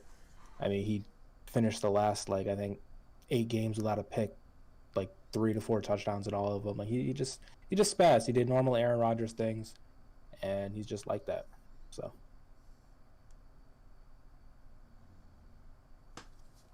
go ahead, Jimmy. I have Aaron Rodgers as MVP, sadly. Sadly, that might be your next quarterback, Jimmy. Well, I'm gonna have to echo everything you guys said. I have Aaron Rodgers as my MVP. I was considering Tom Brady, but I was like, nah. I was too. Yeah, he was my runner-up, but I guess there may be a little bit of a bias with the fact that, you know, it's Tom Brady, and I didn't want to overdo it. So, you know, or bias against him, I should say. But yeah, I have Aaron Rodgers. I think it's, I don't know. I echo everything you guys said, and I think it's pretty unquestionable. All right, now to Offensive Player of the Year. This one we might have a little bit of disagreement. I went with Cooper Kupp here because he leads in receiving yards, receiving touchdowns, and receptions. He almost had 2,000 yards. He has 1,947, 16 touchdowns, and that's over 145 receptions. For me, it was between him and Jonathan Taylor, but I went with Cooper Kupp because Taylor low-key was getting shut down the last couple games. Not like shut down, but like he wasn't doing that. He wasn't exploding anymore, and I just didn't think Cooper ever took his gas off the pedal. And he, not gonna lie, Stafford wasn't doing him any favors by throwing so many picks. So yeah, I went with Cooper Kupp for my Offensive Player of the Year. I have Tom Brady here. Now I don't know, because I think in the actual NFL they do have like an AFC Offensive Player of the Year and NFC Offensive Player of the Year. Obviously, Cooper Kupp is in the NFC as well with Brady. So, I really don't know, and I also don't know if this like goes to quarterbacks a lot of the time, because like they have a monopoly on the MVP. But I think Tom Brady does deserve something for what he was able to do this year. I think he led the league in touchdowns. I think he led the league in yards even. I feel like he had a very good year, and it is in part due to his age, because he's fucking 44 still doing this. And Cooper Kupp definitely I had at 2. And then at 3, I had, once again, Jonathan Taylor. I think if Jonathan Taylor finished the year a little better, I think I would have given it to him. But yeah, I think Tom Brady is mine. I have Cooper Kupp.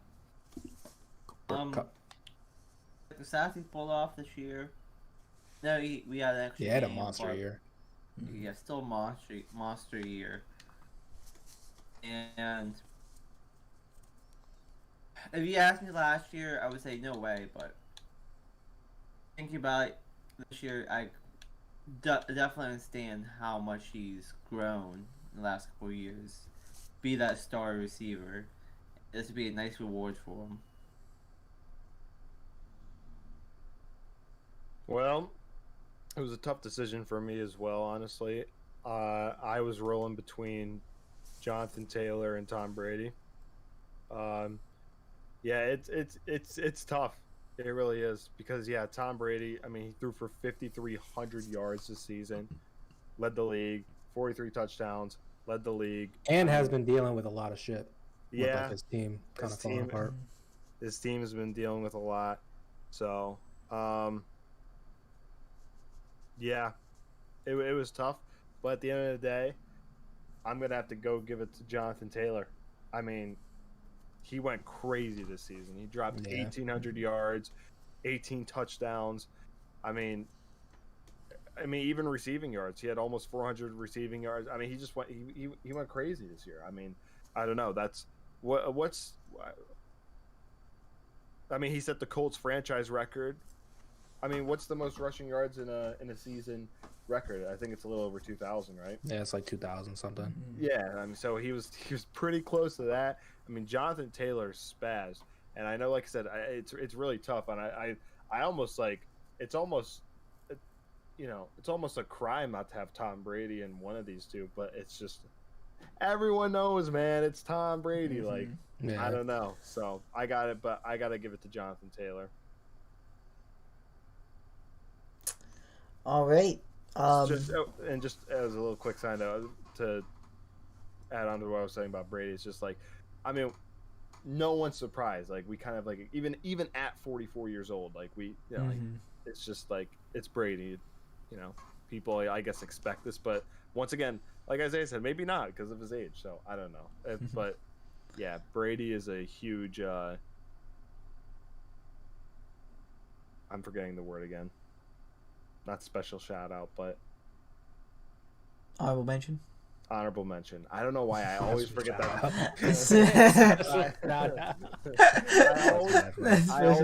I always forget that phrase. Honorable mention. Yeah. I don't know why. One more thing. I want to say. Is that fast to you? My original. If you asked me 2 weeks ago, I would have said Jonathan Taylor. For me, it's hard to put a guy on a team who's not in the playoffs right now. If they were made the playoffs, okay. If he had a monster game against the Jaguars, I would be like, yeah. If they deserve to be in the playoffs, he deserves that. But I feel like as a running back, that's kind of hard to do. Because, like, I mean, they can affect winning. As you can see, he was the Colts pretty much their entire team. But and they're also on two completely different teams. Like, the Rams are this stacked juggernaut team that at the beginning of the year was supposed to win it all. I just feel like using like the wins for that is kind of shaky. Jim, this is gonna sound really bad, but you had Cooper Kupp as your. Yeah, he did. Yeah, he did. Okay. Yeah. I'm not sure about wins either because. For the defensive player of the year, the person I have, their team almost didn't make the playoffs. But yes, for defensive player of the year, I'm going to assume we're all unanimous on this. I have TJ Watt. Yeah. Tying Michael Strahan's record. Literally, as we watch the Steelers, we see how he's a game changer. There's literally, like, all the games we lost, a lot of them were because TJ Watt did not play like 100% of the time. And when TJ Watt takes like I think 60% of like the snaps, I think we're like 7-1 or something, 7-2, something like that. It's like it's like crazy. He's literally won us games, and like mainly the Seahawks game to think of it, but like he's amazing. This season. This season, he's the best defensive player in the league, and this season I'd take him over Aaron Donald. Maybe not overall, but this season. Yeah, I mean, I don't know. Not much else needs to be said about TJ Watt. He's just an extraordinary athlete, extraordinary defensive player. Tied Michael Strahan's record. I don't know. Do you have TJ? Oh, and he didn't play. He missed like 2 or 3 games. Yeah, he missed 3 games or 2 games. Yeah, he missed 2 games. As defensive player of the year. Yeah, the player, not the TJ. rookie. Yeah. Yeah, I have TJ as well. I think it's hard to go against it. Huh? I say it's hard to go against it unless you can give it to either to Parsons or Diggs. But Diggs Miles gave up Garrett. 3 yards. And Parsons, I guess, yeah, yes, Garrett great might be year, there. but I think his only real competition right now would be Micah Parsons because Yeah. Garrett missed a lot of time and he really didn't finish well because he had that injury. And I can, as a non-Steeler fan, I can honestly see the case because Micah does do a lot more than just pass rush, and he's like also one of the better pass rushers in his rookie year. Great player, phenomenal. He'll probably be the best defensive player one day. But TJ has been robbed too many times for Micah Parsons to get it his first year. It just comes down to that. And if they do give it to Parsons, then I deadass will never care again about any of these awards. If they give it to Parsons, There's literally an award for rookies who ball out. Yeah. If TJ Watt doesn't get this, I won't care about the awards anymore. But we're never doing this again. They've already been doing this with Yeah. with Aaron Donald. And Aaron Donald, I saw the argument too because he gets triple team. Like I've seen it all. Like people bring up the same bullshit. Like you can't even hype up TJ without some fucking loser being like, well, Aaron Donald's better because Aaron Donald plays on the inside and he has like, bro, we get it, cool. We won like 8 straight defensive player of the years. This year it's TJ's, and if they fucking give it to Micah Parsons, it's bullshit. And it's not even me being like a Steelers fan and saying that because like he dead ass deserves it. And he dead ass deserved it last year. He had the stats. He had better numbers. But Aaron Donald has this whole narrative about him, so cool. I get it. He's the guy. Cool. But this is the year. There's no question. This is the year. Yeah. Has to be. Has to. All right, now let's get into the rookie awards. Offensive Rookie of the Year. There were some rookies that balled out, including honestly a lineman on the Chiefs, Creed Humphrey. I've seen some people say Yeah, we should have underrated. But for me, I went with Jamar Chase. He balled out, had like a game where he went 266 yards. Wasn't it against like the Chiefs too? Yeah, it was the Chiefs. Like that is insane. He's broken like a lot of rookie receiving records, and like he's really looking like a top receiver in his rookie year. There are of course there's we got Naj and I think Kyle Pitts maybe. There's someone I'm forgetting that's like kind of like up for this. Mac Jones. Mac Jones was Najee. he's I did say Naj, but yeah, Pat Fryermuth. I'm kidding, but but yeah, I'm going Jamar Chase. I think he's the best rookie offensively. Yeah, I got Jamar Chase as well. But had Najee been on a different team and that team had a better line, there's no doubt in my mind that he wins the award. I think with what Najee was able to do, like with what he was given, like I really think Najee does break it. But at the same end, if Jamar Chase had an insane year, like a record-breaking year, like if he didn't do the absolute most to win it, I probably still would have had Najee. But because he did so good, fucking in a huge game that the Bengals needed to win, he comes up with 200 yards, 3 touchdowns. Like, come on. And there was like nothing. Like I literally saw the impact that like he had. Like they just kept throwing it to him, and the Chiefs just couldn't do nothing with it. They kept changing players. They tried to double team him. Like they couldn't do anything with him. And he's in his rookie year, so I got Jamar. Rookie year, almost 1,500 yards. Crazy. Like, come on, man. Did Deontay get that? His rookie year? No. No, well, I mean now. Oh, Deontay? I mean, actually, I don't know. He definitely, he hit the 1,000 like a couple weeks ago. I want to say he's short of that. I'm about to look up just the NFL receiving yards leaders, just in general.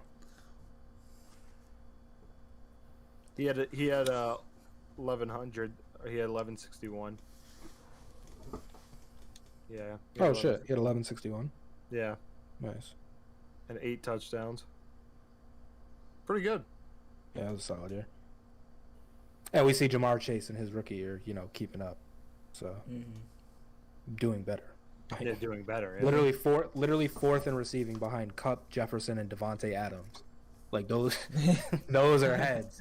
And here you are, your first fucking year. And I think he had how many touchdowns he had? He had 13 touchdowns. Like he had the second most touchdowns. He had the third most touchdowns behind Kupp and Evans. Like, dude just had a phenomenal year, man. Like, once again, if he didn't do the absolute most, I would have went Najee. But I mean, I can't in good faith. Jimmy. I have Jamar Chase also. I as well have Jamar Chase. And I echo everything There's you no guys doubt said. about it. Feels like it. He looks really Like, good. Mac Jones, but he didn't have a crazy stat line year or anything. But honorable mention to Najee Harris. He was Yeah, I think he'll definitely be second. Najee. He's so good. Great investment. Yeah, definitely a great investment in the bow line. What are the rushing stats this season? Because I know he was like 4th or 3rd on the list. Who, Najee? He's over Yeah, at 1,000. one point. Yeah, he had 1,000 rushing yards. He had 1,200. Yeah, 1,200 on the dot. Yeah. With 7 touchdowns. He was 4th in yards. He was pushing 500 receiving yards. Yeah. He Yeah, had 3 receiving touchdowns. if you think about it, the AFC North is crazy when it comes to running. Because you got the Browns of Chubb and Hunt, and even Yeah. Dearest Johnson. You got Mixon Bengals on the with Mixon. Bengals. Mixon's like right ahead of Najee. Yeah, Najee with the Steelers, and then you got J.K. Dobbins and Lamar for Ravens.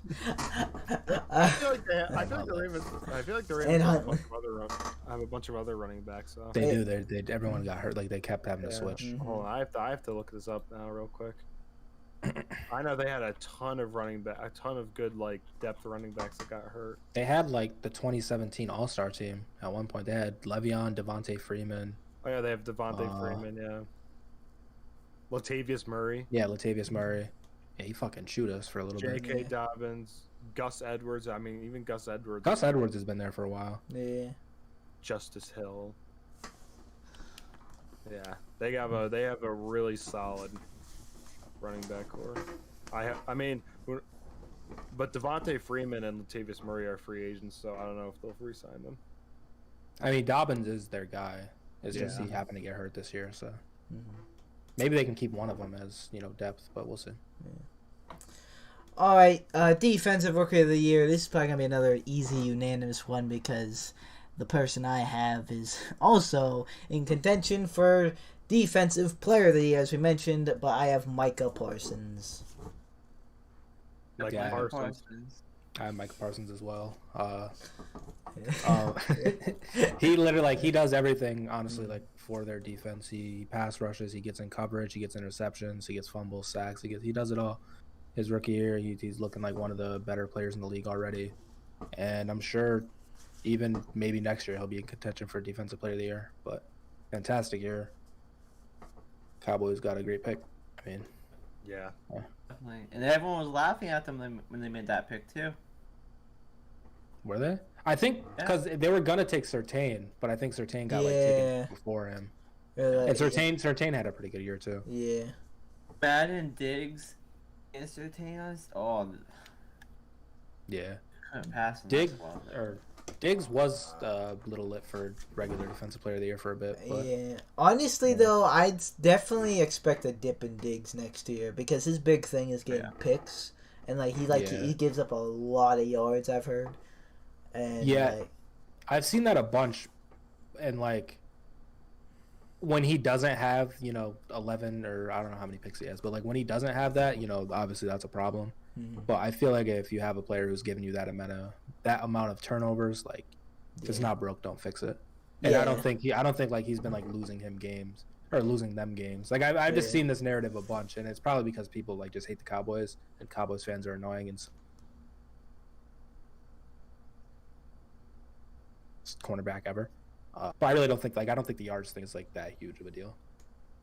If when he stops getting that many picks, it will be. So we'll see. All right. Well, next up here we got Coach of the Year. I was between two people. My runner-up was Zach Taylor from the Bengals because I was not expecting the Bengals to be this good. And, I think their defense and offensive line could still definitely use some help in how good both of those played. This is kind of crazy.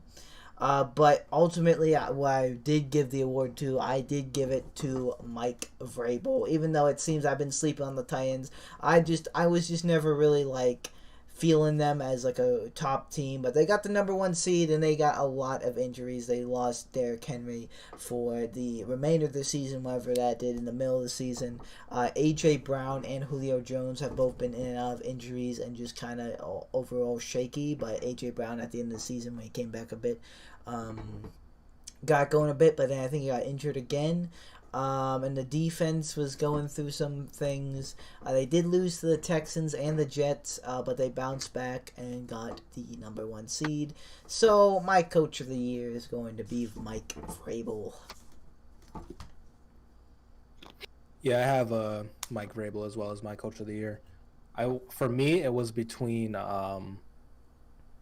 him and then Matt LaFleur from Green Bay, and LaFleur's was simply out of their record and his consistency with their winning. Of course, when you have Aaron Rodgers, you can do that, but I don't know. I think 13 years consecutive. I think it's really good, and he did it again this year. So I thought he should get some looks into it. But yeah, what Vrabel was able to do with no Derrick Henry, an average quarterback, your two wide receivers in and out, an average defense, like, I don't know. I think that's very respectable, them getting the number one seed. And, yeah, great job. I echo everything Isaiah just said. I got Mike Vrabel. Very impressive. Yeah, the Titans dealing with injuries all year, an average quarterback, offense and defense never really 100% clicked and still got the number one seed. Yeah, it's impressive.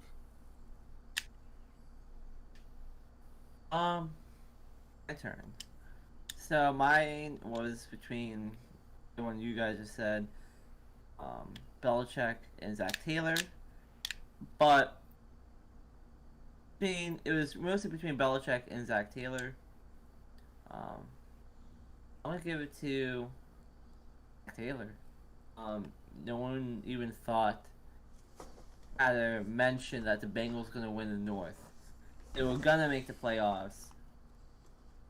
And everyone thought, wide receiver was a horrible idea. But Zach Taylor pulled it off. I give it to him.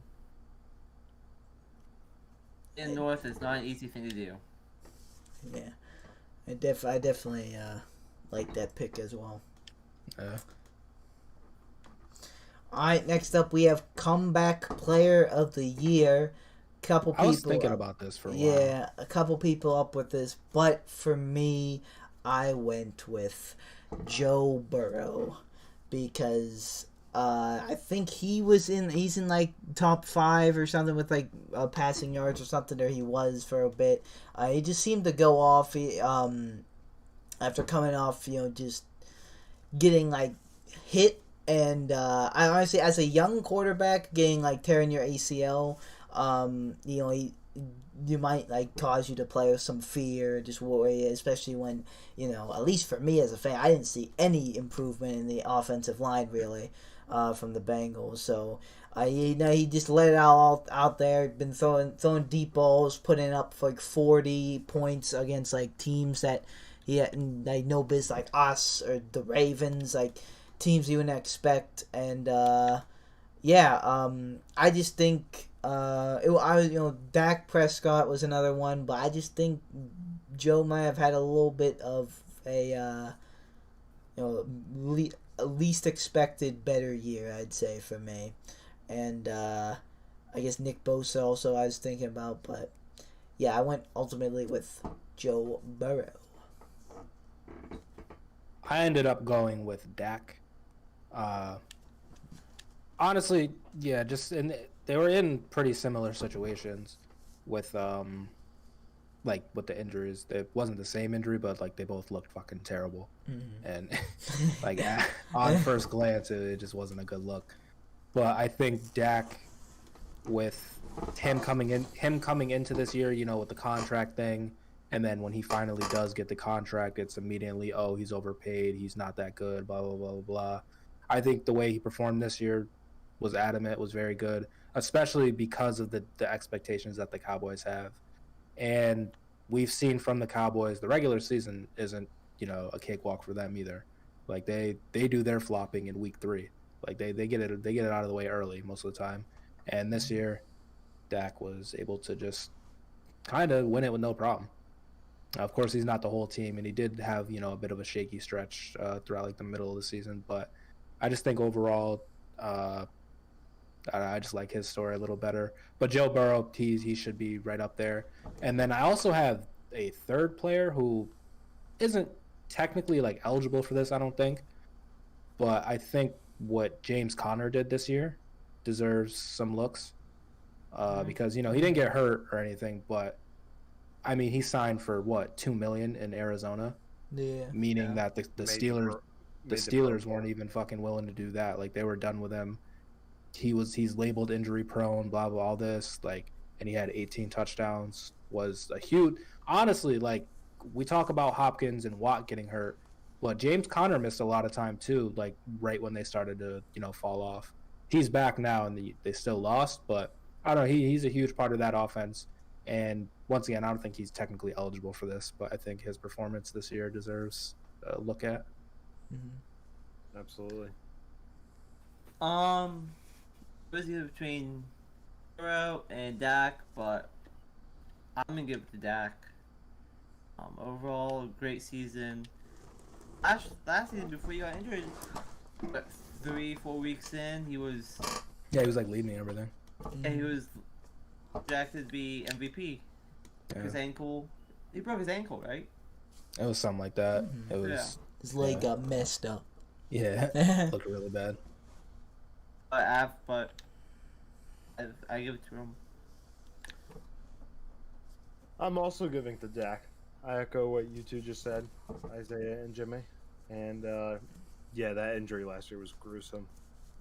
So, and he came out firing on all cylinders, and not to take away from Joe Burrow because he did too, but yeah, like Isaiah said, I like Dak's story a little more.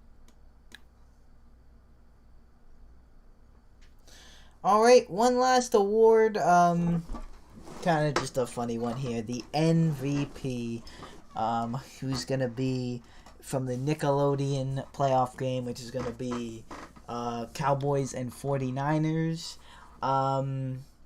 Last year it was Bears and Saints, and Mitch Trubisky won it. It's like a fan voted thing, so it could be anyone's win here.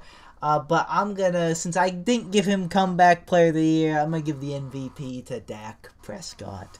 I think he'll get the most votes.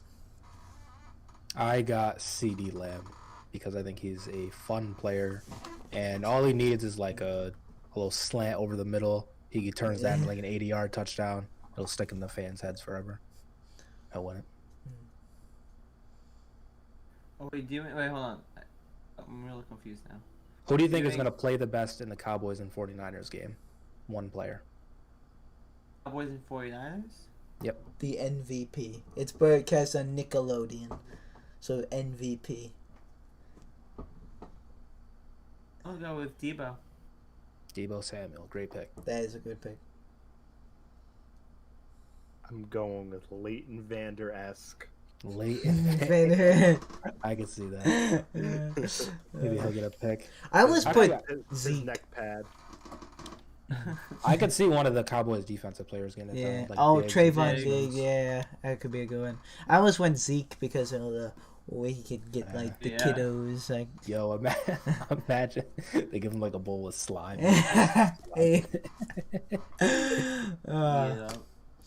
But that is our predictions for the awards, or who we think we should get it. Both the two things. Let us know down below. Who'd you give what? And would it be TJ Watt? Why? Oh. Or like a fly swat? Oh. Oh, keep going. Oh, no, I lost. You're a bot. Oh, shit. Alright. I'm looking like Michael Scott. Okay, we got. No, I'm just fine. We got the playoffs thing next, right? Yeah, tie. All right, now continuing our week by week into the playoffs. First, let's reveal the final standings of our regular season predictions. What's up, YouTube? It's Onion Bomb here on Ascent Sports, and welcome back to our first predictions in the NFL playoffs week by week.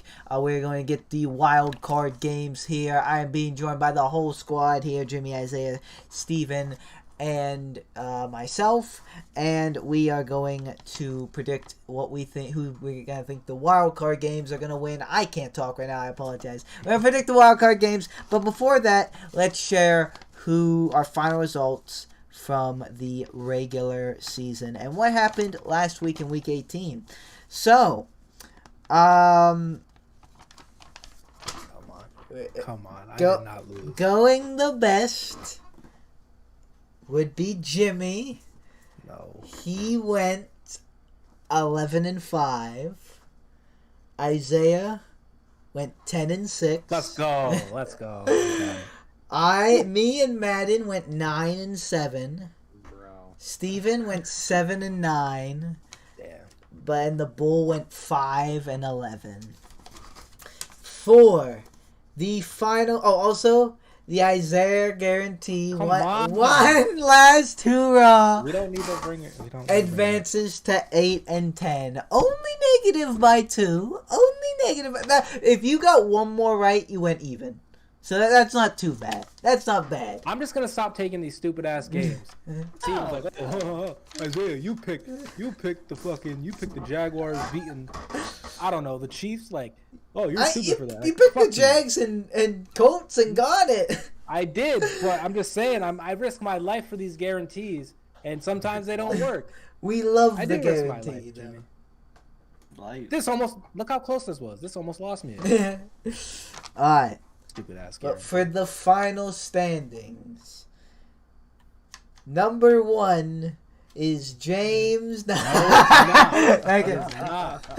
At number 1, Lies. the winner for this year, the 2021-2022 Ascent Sports prediction for the regular season of the NFL goes to Isaiah with a final score of 180, 91, and 1.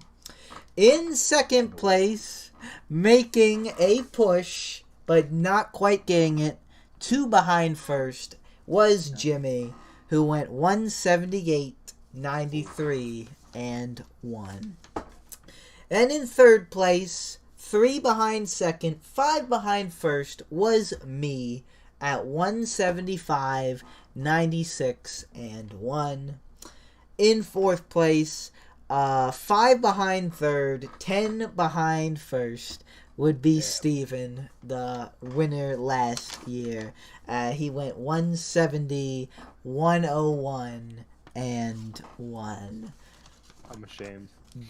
If you would have taken the guarantees, you would have been closer. Fuck off. And then in fifth place, a whole 24 behind fourth, a whole 34 behind first would be Madden, who went 146, 125, and 1. And then last but kind of least, a whole 17 behind fifth and 51 behind first. The Bull went 129, 142, and 1, which is a whole 13 points negative. 50-50 chance was not with the Bull this year. Do you keep track of who wins between Madden and the Bowl? Like, this year, Madden finished better. Yeah, I don't know that off the top of my head, but I can look back. I should, though. But yeah, Madden got... I think Madden got last year, too, I'm pretty sure. Did you guys just see that? What happened? My, webcam, went green for a second. Oh, no. I think I saw that flicker. Yeah. But But I know the Bull had it one year. Like, Madden was the last. I'm not sure. That might have been 1 year before you guys joined up, but I should like look back and see who had like the best overall. Grant, Isaiah, you probably have it this year since it's an extra week, but I almost had the perfect week this year, man. it was this something that's underrated. I don't always toot my own horn, but I will. I made a comeback. I was fourth for a while. I was behind, but I think for the last couple weeks, not counting last week, ever since week like 11 or so, 11 like 17, I did not finish under double digits picks correctly, and kind of made a little bit of a comeback for first almost, but too little. Like the Dolphins. Facts. Should I fire myself now? But alright, GG's on our season. Thank you all for tuning out this year. We hope you enjoy more Ascent Sports content and the playoffs as well. Playoffs, which is what we're going into right now. So we're going to only do the wild card round. If you're watching this through the Ascent Sports Show, we're going to maybe repeat ourselves and give a full bracket after this. And if you're not watching this through the Ascent Sports Show, that will be a separate video as well. But for this, it's just solely the wild card that we're counting for week to week. But alright, first up, we have the... hold up. Let me get it up through here, sorry. Come on. Don't laugh. Let's start with the AFC side, and we're going to start with the Raiders at the Bengals. I would never told you this would be a playoff game preseason. Like, this is kind of mind-blowing. But starting off, I am going with the upset of the playoff. I'm going with the Raiders to upset the Bengals. I think the Bengals have that factor to them that they're from Ohio, and we've seen this in the season that like they can tweak. And the Raiders, like there's so much hype to them right now. I feel like they can use that to beat the Bengals. So upset early, but I'm going with the Raiders over Bengals. I'm gonna take the Bengals over the Raiders, simply because I just think the Bengals are better overall. But this game, I mean, if you would have told me the Bengals and Raiders had a game in the playoffs, like I would think it was Madden's prediction. So very interesting game. I don't know what the hell the Bengals are gonna do about Max Crosby on the Raiders, but he's a problem. So that could prove to work for the Raiders, but I got the Bengals. I have the Bengals. Better team, in my opinion. Honestly, yeah, you got a point there, bud, but Bengals. Oh, that was a point for me, too. Max Crosby and, what's it called? Who's the other one from the Jags? Yannick Ngakoue? Yeah, him. I feel like, the Bengals O-line could finally, like, get to reality here and, like, oh, wait, we're actually a bad O-line against those guys. I'm going upset as well. I'm taking the Raiders. I think there's a lot of hype behind them. I think it's time for Derek Carr to win his first ever playoff game. This is his first ever playoff game to begin with, and he's gonna win it. There's a lot of hype behind them. They've overcome arguably the most any team has in one season in a while. So there's a lot of momentum behind them, and I think this is where the Bengals get shown to be the frauds they are. Are they frauds though if they lose to a playoff team? Yes. For the Bengals to make the playoffs, I think that's good for them. But it's never really about the teams. It's always just Steven's definition of like fraud. I feel like that's where the questioning comes from. Yeah. All right. The Bull is also going with the Raiders, but Madden is going with the Bengals, and their score is 37-20.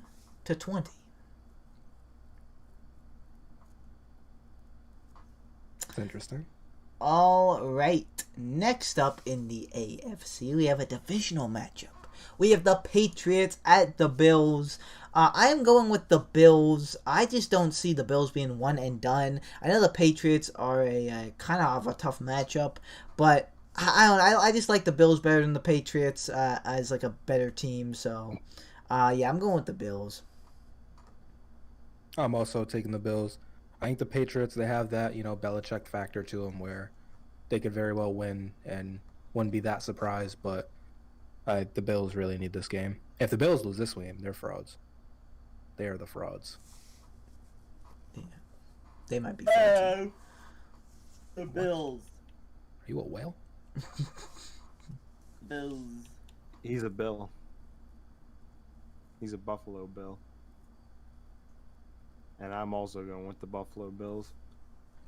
The Patriots are a good team, but I don't know. I don't see the Bills being one and done. I think the Patriots right now are kind of in a gradual process of getting back to where they were when they had Brady, and I think next year the Patriots will be really solid. I think this year was just their stepping stone to get back to where they were. The Bull is going with the Bills, and Madden is going to go with the Patriots. And their score is 21-13. It is Bill Belichick, like Isaiah said. So I wouldn't be totally surprised if the Patriots won, but I'm favoring the Bills though. Mm-hmm. And for the third one, we have our team, our game, the Steelers at the Chiefs.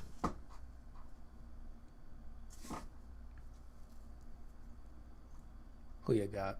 Don't do it, Brenden. This game did not go well.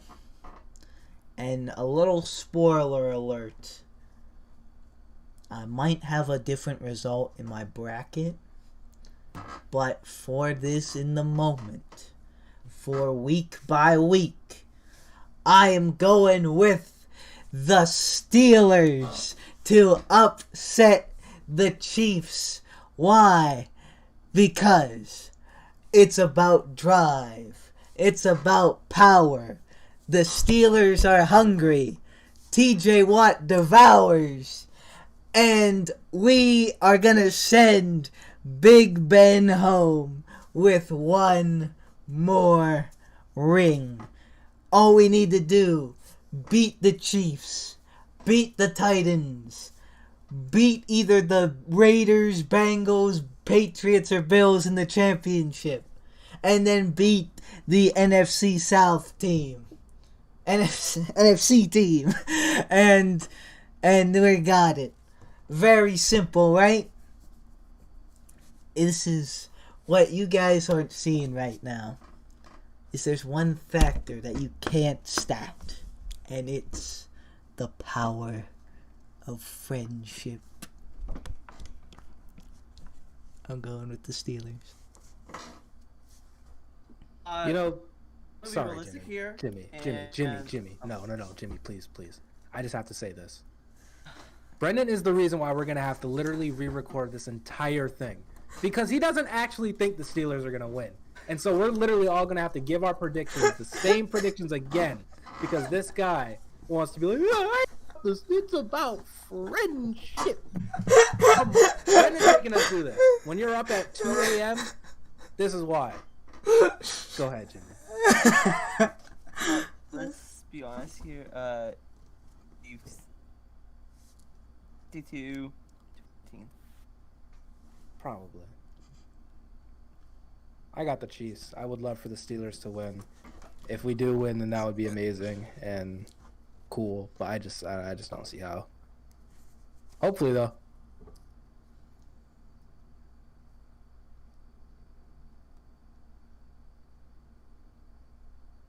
Should I just take the Steelers? Like, should we just switch it now? Now we're gonna have to redo it because Brady did it. We're not redo.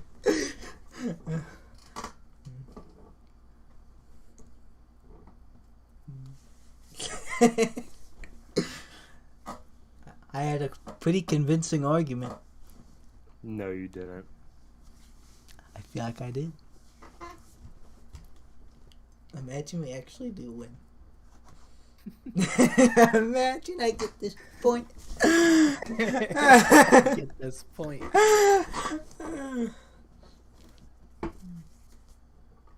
I think it's you, Steven, or Jimmy. I feel like Jimmy gave his, so. Jimmy gave the Chiefs. I thought Steven was contemplating, but I don't know. This is your fault, though, by the way. Because you're the one who got all hyped about the Steelers earlier, and now I feel like it's my turn. So Who, me? not earlier, like the video, earlier, like in the season. Hey, man, I've kept the Steelers realistic all season. And you know, for that reason, I'm going with the Chiefs. I'm just measuring the vibe of the hype. You know, like the Chiefs are gonna be back next year. If we are, we're gonna be a different team. Which is why they're going to be the ones who win. Because they're in the position. The Bull is also going with the Steelers. Jesus Christ. Madden is going with the Chiefs.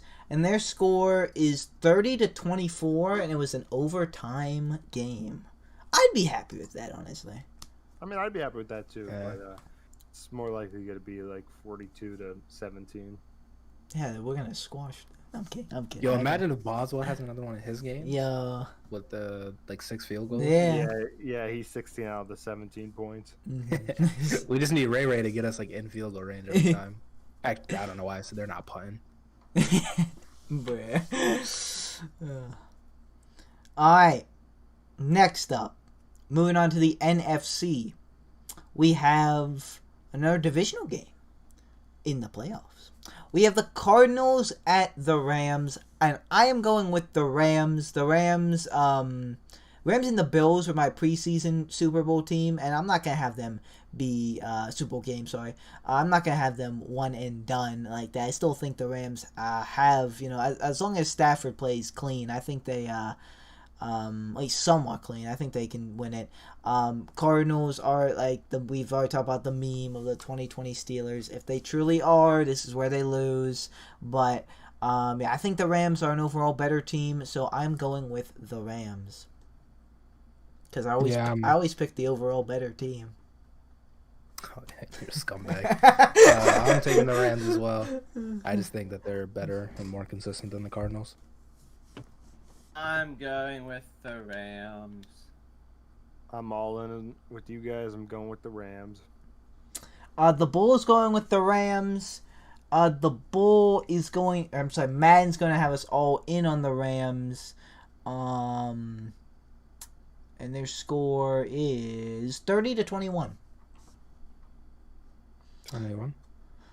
All right. Next up here, we have the 49ers at the Cowboys. I'm going with the Cowboys. Cowboys. Yeah, I am also taking the Cowboys. I think this will be a pretty good game, though. It is going to be a good game, and I'm also going with the Cowboys.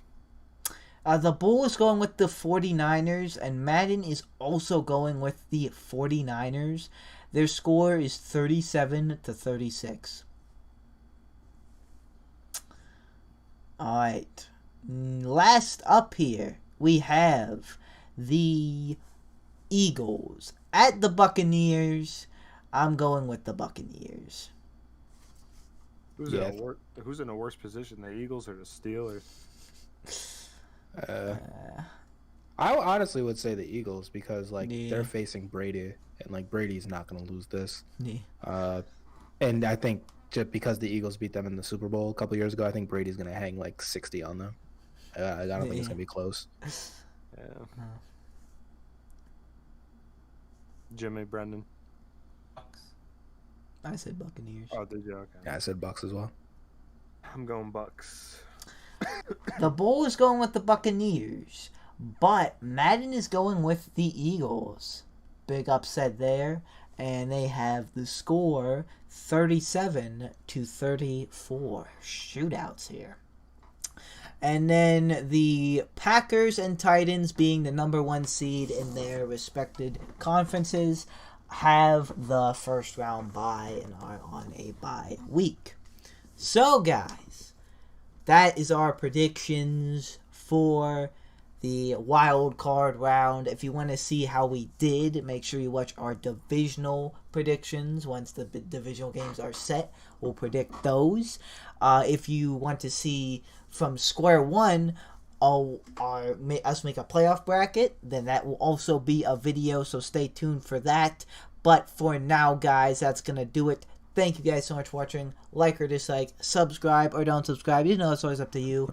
We'll see you guys in the next video you watch of me. Goodbye.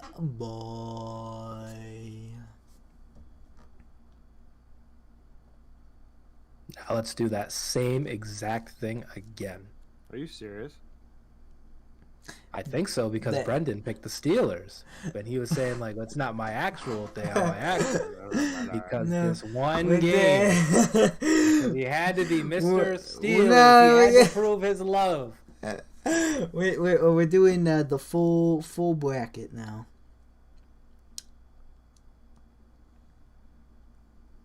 If guy. Alright. We might as well all just take the Steelers. Wait. I'm fucking mad at it. That was a rough draft.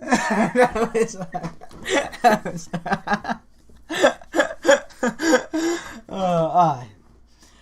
Guaranteed it. So how do we do these brackets again? We each do, you know how I do my AFC, you guys do your AFC, and then like how we did for preseason. I don't remember. I'm too tired. So like whoever starts will do their AFC, and then they'll do their NFC, and then they'll give us their 2 Super Bowl people, and then they'll tell us who wins, and then it goes to the next person. They give their entire, you give your entire, I give my entire, and we entire our bedrooms to go to sleep because we're tired. Are we doing entire or doing AFC then NFC? Why do I talk? Why do I even fucking talk? I think you said it. We're doing it. The person is doing their entire bracket. That's not how we did in the preseason. Oh, okay. I'm sorry. Okay, so entire bracket. Okay. Why do I even? Yeah, someone explains all the directions, and then Brenden comes in. What are we doing? No, that's what people do to me, though. So, like, it's my turn. Remember when Jimmy was talking about the contracts, like, last week? Oh, yeah. And I said, like, the complete opposite thing, and he was like, yeah. And Steve was like, wait, no, what do you mean, yeah? Yeah, bro, that got me so triggered. What a fine group of gentlemen we are. We're the 4 best friends that anyone could have. We're the 4 best friends that anyone could have. We're the 4 best friends that anyone could have. And we'll never, never, never, never, never leave each other. Jimmy, I know the rope looks good, but I just need you for 10, 15 more minutes. I was actually enjoying that, so. Fun fact, where's that from? What movie is that from? I have no idea. Ooh, that song originated for that? Yeah, well, that's the fat guy was singing it. Well, it's actually the 3 best friends, not 4, but close enough, right? But had to customize it. Yeah, we're a gang of 4. Come on. What's up, YouTube? It's Onion Bomb here on Ascent Sports. I shouldn't probably sound weird. That's the intro to a video. People are gonna get a first impression and leave. What's up, YouTube? It's Onion Bomb here on Ascent Sports, and welcome to our NFL 2021 playoff predictions. This is our entire bracket. Steven looks like when you dip your Oreos in the milk and sometimes it comes off, and then the Oreo like falls to the bottom of the milk. That's what Steven looks like right now. There's no way you just said that. He's just getting lower and lower in the milk. He's You're gonna have to drink all the milk just to get back to it. Yeah, or you have to pull me out of the bottom of the cup. We are doing the 2021 playoffs. I'm being joined by everyone. We all have a bracket. I have the Bull and Man. I also have a bracket. If you don't know what that is, it's pretty much simulated through Madden. With the teams randomly selected from a bowl to decide a winner. I got brackets for them too. Without further ado, let's get into our playoff predictions and waste no time. Starting with me on my AFC, starting with the Raiders and Bengals. I have the Raiders upsetting the Bengals. I just think the Raiders are a bit hyped right now. The Bengals are just, kind of can tweak, can get upset, aren't used to this. Neither of the Raiders are, but I think the Raiders ride this hype, and, after everything they've been through, they get it done. And then we have the Steelers at the Chiefs. As a Steelers fan, I'd love for the Steelers to win, but I got the Chiefs winning against the Steelers. This game played earlier did not go well, but it's the Chiefs. I don't see them being one and done. And then for the last AFC, I have the Patriots at the Bills. And I'm going with the Bills. I think they're the better team. And I think they'll just get this one done. They beat the Patriots. They split with the Patriots, and when the Patriots beat them, they only threw it 3 times. I feel like they can, not get fooled by that again. So I got the Bills moving on, which makes my divisional round Raiders at the Titans and Bills at the Chiefs. For Raiders at the Titans, I have the Tennessee Titans moving to the AFC Championship and being the Raiders. I don't see the Raiders hype getting them that far, just to the divisional round. I think the Titans, with what I think is Coach of the Year, Mike Vrabel, gets to the AFC Championship with Derrick Henry and A.J. Brown healthy.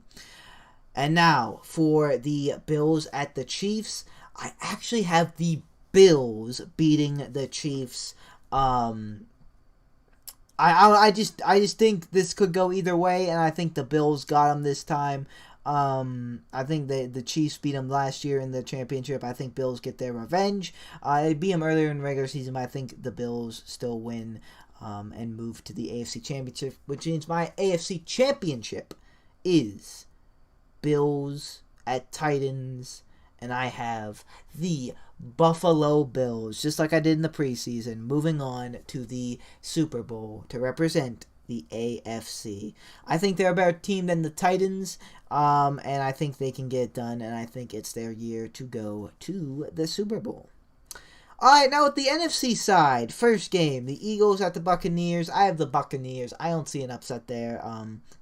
It still has the Steelers Chief energy, just I think Brady is not going to get one and done to the Eagles. It just doesn't seem right. And I just think the Buccaneers, and whether, they're tweaking, they lost this, that. I think they're still going to make a run here. And at least beat the Eagles. And then for the Cowboys at the 49ers, I have the Cowboys advancing. I'm still pretty big on the Cowboys. I think they're an all-around very, very solid team. Good defense, good offense. If they are firing on all cylinders, which they always are, but if they're firing on all cylinders, I think they got it, and they are going to beat the 49ers. And then with the Rams and Cardinals, I have the Rams moving on and beating the Cardinals. Cardinals have been tweaking. Rams, Stafford's been throwing picks, but I think they are the overall better team, and I have them moving on, which means my NFC divisional round is going to be the Buccaneers and the Cowboys against the Rams and the Packers. For Buccaneers and Cowboys, I actually have the Cowboys beating the Buccaneers. Not too much of an upset. They played week 1. This was the opener of the NFL, and it was pretty close. I just think the Cowboys are just the better team with the Buccaneers with injuries and whatnot and losing some players like Godwin and AB. I think the Cowboys move on here and make a run. And then for the Rams at the I keep saying wrong team. The Packers, Rams at the Packers. I'm going with retconning my original decision. I'm going with the Packers to move on to the NFC Championship. The Rams were my Super Bowl team, but Stafford's just throwing too many picks. They're just a little too shaky for me, and I don't see the Packers being one and done, regardless of any kind of meme potential. But speaking of meme potential, we have the NFC Championship, which is the Cowboys at the Packers. And it just seems like there's a different vibe to this Packers team. It just seems like they're really, really good. So I have the Packers, not repeating the meme, winning an NFC Championship and moving on to the Super Bowl. So my new and improved Super Bowl prediction is the Bills and Packers. And for me, I have the Packers winning the Super Bowl. Aaron Rodgers getting another ring. Well said, Brenden. Thank you. All right, so for my 2021-22 playoffs, in the wild card round, I have the Bengals facing the Raiders. I'm going to take the Bengals. I just think the Bengals are an overall better team, but honestly, this game could go either way.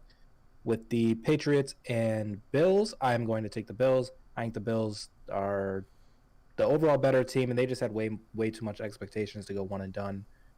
And then in the third wildcard game, I have the Chiefs and the Steelers. I'm going to take the Chiefs. Would love for the Steelers to win. Would be great, but I just don't see it. Meaning my divisional round is the Titans versus Bengals, and then Chiefs versus Bills.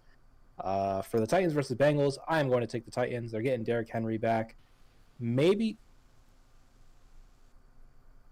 Jimmy's like Michael. Yeah, it's good now. Maybe Derrick Henry has some rust on him or whatever, and maybe for some reason the Titans can't get it done and the Bengals do it, but I just don't see it happening. And I have the Titans advancing to the AFC Championship. And then in the Chiefs versus Bills game, I'm going to take the Chiefs. It would be cool for the Bills to be able to win this, and honestly, this was the AFC Championship at the preseason, so we'll see what happens. I'm sure both teams have been looking forward to facing each other. I don't know if they played this year, but I'm sure they're both ready to face each other. But I'm going with the Chiefs. And so my AFC Championship with the Titans and Chiefs, I'm going to take the Chiefs, which was my original prediction for the AFC. I really went out on a limb there. But yeah, I just think the Chiefs. I think the Chiefs will be able to do it again. Now moving to the NFC in the wild card round, we have the Eagles versus Buccaneers. I'm going to take the Buccaneers. It's Tom Brady. For the Cowboys and 49ers, I am going to take the Cowboys, although I really think that this could be... I think the 49ers could do it.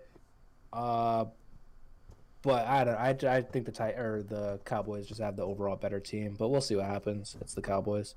And then the Rams versus Cardinals, I am going to take the Rams.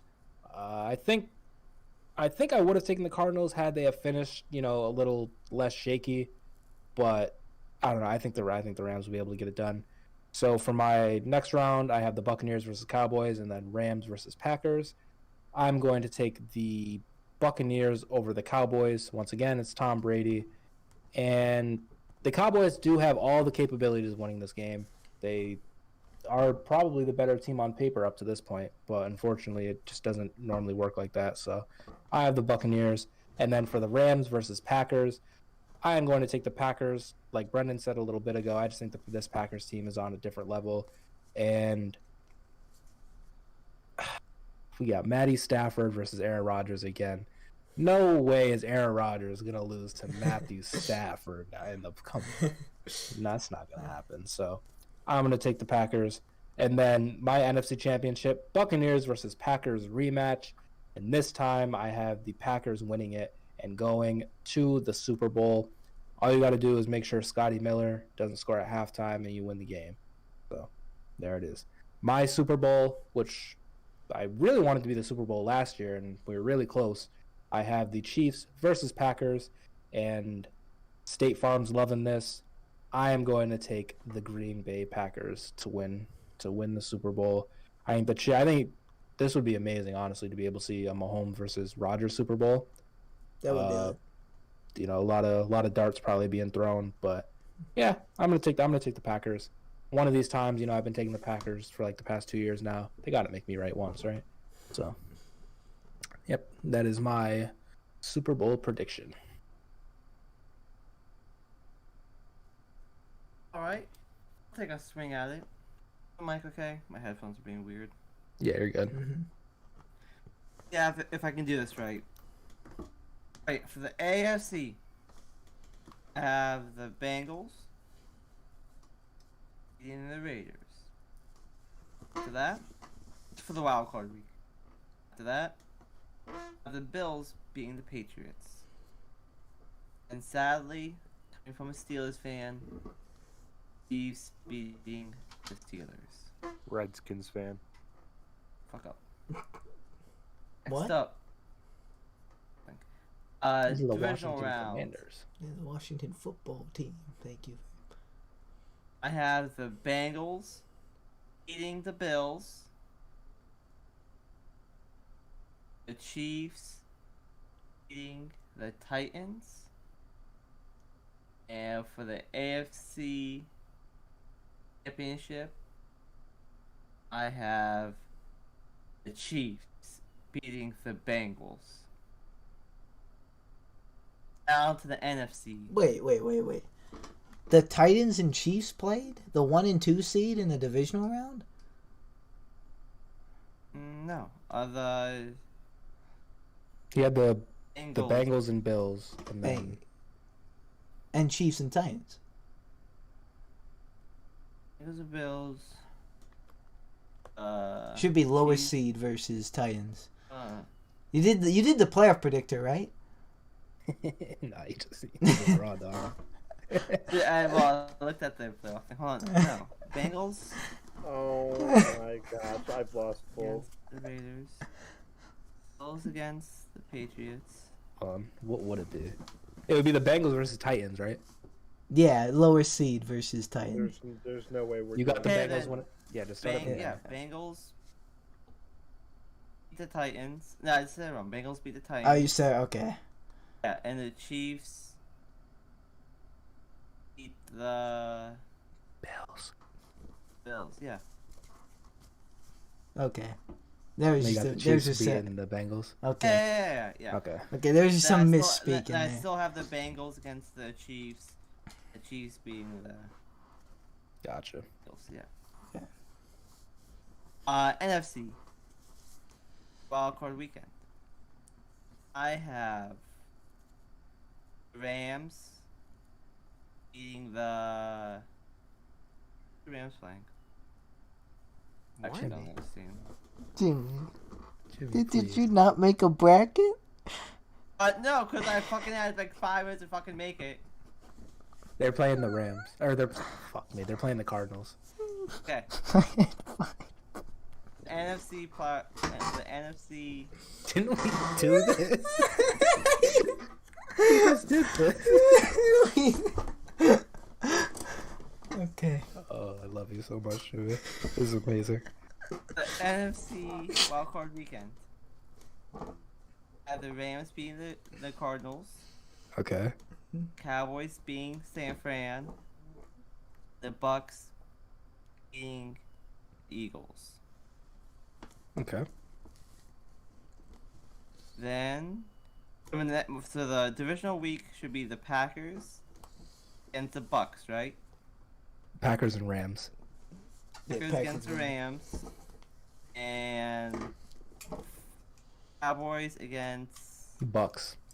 Okay. I have the Bucks. I have the Cowboys being the Bucks, and the Packers being the Rams. Now, the Packers against the Cowboys. I have the Cowboys defeating the Packers. Going to the Super Bowl. Going to the Super Bowl. So it's the Chiefs. Chiefs and Cowboys. Yep. Cowboys against the Indians.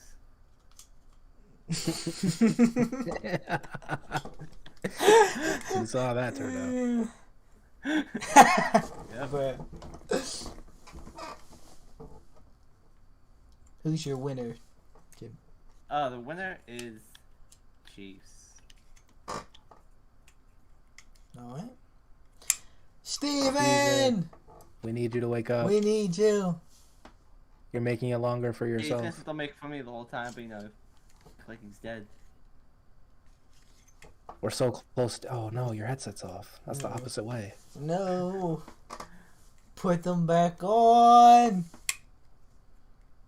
All right, so for my NFL playoff bracket that I made, Good for you. Well, good for Stop. If you ever Stop. can, Stop. for my NFL playoff bracket, we have in the wild card round the Patriots playing the Bills, and I have the Bills winning. Patriots solid team, but I don't see the Bills being one and done. I think the Bills are a pretty underrated team. Next up, we have the Raiders facing the Bengals, and I'm taking the upset here. I'm going with the Raiders. I think That Walmart music. I'm sorry. We're good. I got it out. taking the upset. We're going with the Raiders. I think Derek Carr wins his first ever playoff game, and I think the Bengals go back to being the Bengals.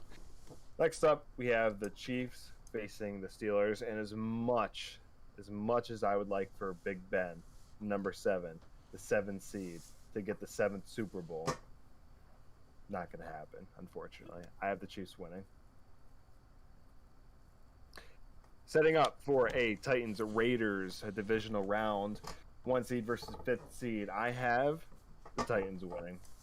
I don't see the Titans being one and done. I really don't. They've gotten this far throughout all this adversary, so I'm just, no.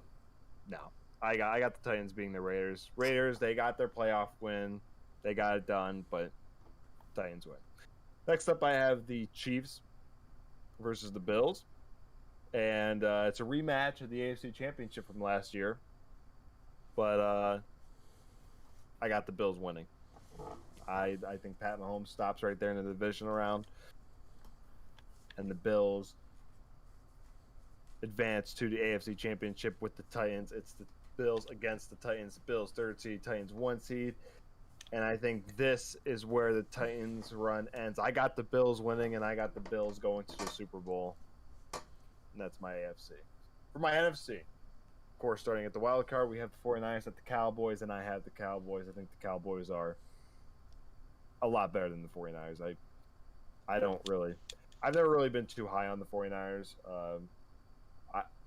I haven't been high on the 49ers. Even when they went after the season after they went to the Super Bowl,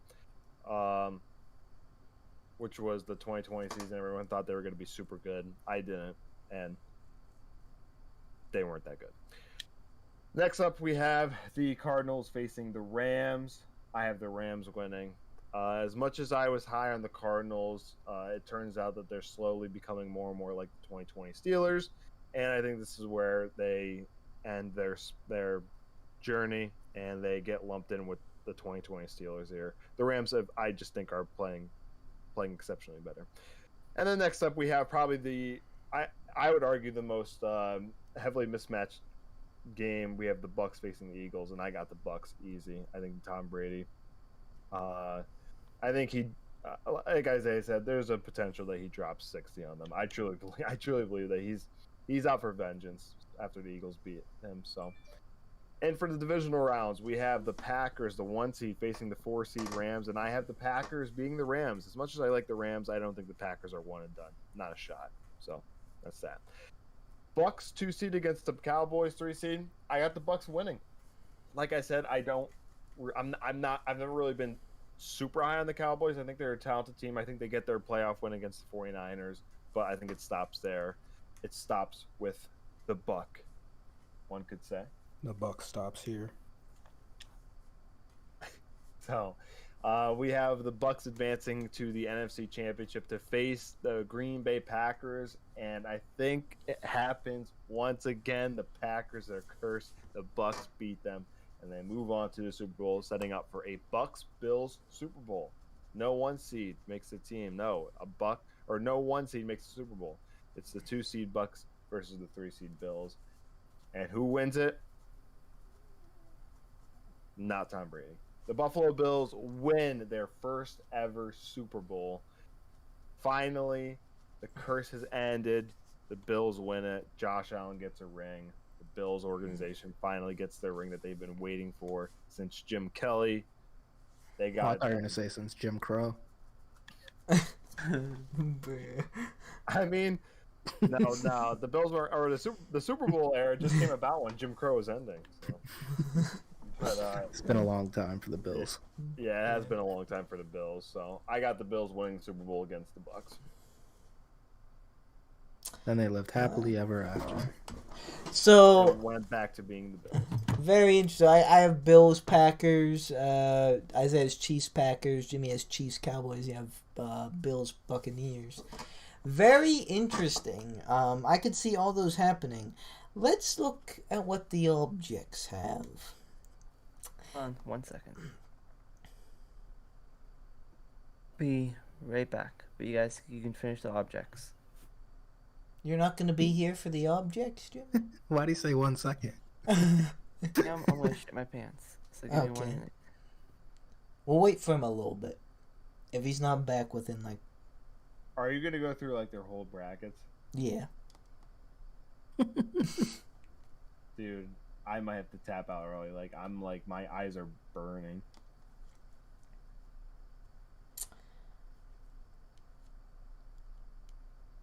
You know what? Okay, we'll just go through it because we'll have to fill in Jimmy. But alright, so for the bowl, the AFC, for the Steelers and Chiefs, the bowl actually has the Steelers upsetting the Chiefs. Nice. For the Patriots and Bills, man has the Bills winning that. And for the Raiders and Bengals, the bowl has the Raiders upsetting the Bengals. And this is the Bulls bracket, but I think actually I said man for a second. Which makes it the divisional round, Steelers at Titans and Raiders at Bills. And the bowl has the Steelers continuing their run, beating the Titans, moving on to the AFC Championship. And it has the Buffalo Bills beating the Raiders. So the AFC Championship for the bowl is Steelers and Bills, which already happened. And we know how that went. But Madden has the Bills getting revenge, sending the Bills to the Super Bowl. So a little bit of a wonky path, but not the worst outcome. For the NFC, we have the Eagles and the Buccaneers. Man has the Buccaneers beating the Eagles. Man has the Rams beating the Cardinals. And then man has the 49ers upsetting the Cowboys, setting the divisional round for the Buccaneers and Rams and 49ers and Packers. Man has the Buccaneers beating the Rams, moving on to the NFC Championship.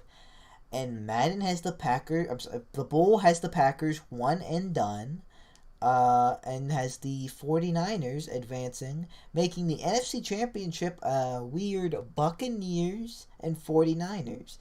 And the Bowl is going to have the 49ers advance to the Super Bowl. So the Bowl Super Bowl is Bills and 49ers. And to make it even weirder, the Bowl has the 49ers being 2021 Super Bowl champions. Alright, now for Madden's bracket. Madden has the Bengals beating the Raiders 37-20. We have scores for Madden. The Patriots beating the Bills 21-13. And the Chiefs beating the Steelers 30-24 in overtime. Then they have the Chiefs beating the Bengals in the divisional round 26-13, and the Patriots beating the Titans 31-24, which makes the AFC Championship 2019 vibes with Patriots and Chiefs. I'm sorry, maybe that's 2018, I think. And Madden has the Patriots moving on to the Super Bowl 28-21. Now for the NFC side, Madden has the Rams beating the Cardinals 30-21. The 49ers upsetting the Cowboys 37-36. And the Eagles upsetting the Buccaneers 37-34. Making the division round 49ers beating the Rams 31-29. Continuing their streak against the Rams. And the Packers beating the Eagles 29-26. Making the Madden's NFC Championship 49ers and Packers. Oh, that happened before. Yeah, that happened before too. And yet again, Madden has the 49ers beating the Packers 27-14. Also advancing the 49ers to the Super Bowl, making this 49ers and Patriots Super Bowl. Either the 49ers are going to tie the Steelers with most Super Bowls, or the Patriots would pass them up. But Madden has also the 49ers winning the Super Bowl 30-19. That's fucking weird. So the Bowl and Madden are both on. Yeah, both on the 49ers. Something about Jimmy G, man. Something about it. If they do have Debo Samuel. If they were to win, though, that'd be awkward. Would they still move a Trey Lance?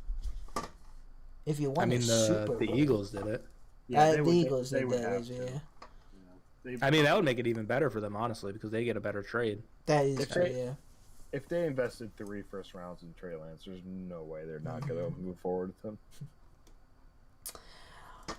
All right, that's going to do it. Thank you guys for tuning out today. Those were our playoff brackets. If you want more content, we want to see us go this week by week and predict when as these playoff form in real time. Make sure you check our week by week game predictions. We did the wild card. We're gonna do divisional conference and then the Super Bowl and much more other content coming from Ascent Sports, including the Ascent Sports Show, which you might be watching this on right now, or its own separate video, who knows. But for now, guys, that's going to do it. Thank you guys so much for watching. Like or dislike, subscribe, don't subscribe. You know it's always up to you. We'll see you guys in the next video. Watch with us. Good boy. Alright, who's doing the outro for the show? Are we done? Steven's dying. Jimmy's dying on the toilet. I'll do it, but obviously I'm not on camera, but fuck it. Ladies and gentlemen, thank you for tuning in to the Ascent Sports Show. This was episode 13, first episode with the playoffs intact, and Steven is looking firmly into your soul. So hit that like button, or else you will see him in your sleep tonight. He also said to hit the subscribe button if you like not being kidnapped. So I mean, do what you got to do, and we'll see you next week. We'll see how the playoffs go. We'll see if there's any upsets, anything big we need to talk about. NFL's a big place. Shit happens. Anyways, guys, thank you for tuning out. See you in the next one. Check your reflection in Steven's forehead. Peace out. Yo, you did not have that. I have a dream, that's all I need. I'll make it happen with some work and belief. Know what I want, so I'll take it on. I've made mistakes, but mistakes make you strong. Let's break it down for a minute. I want the crown, I'm gon' get it. You hear me loud, man, I'm winning. Yeah, Charlie Sheen will be grinning. These ladies know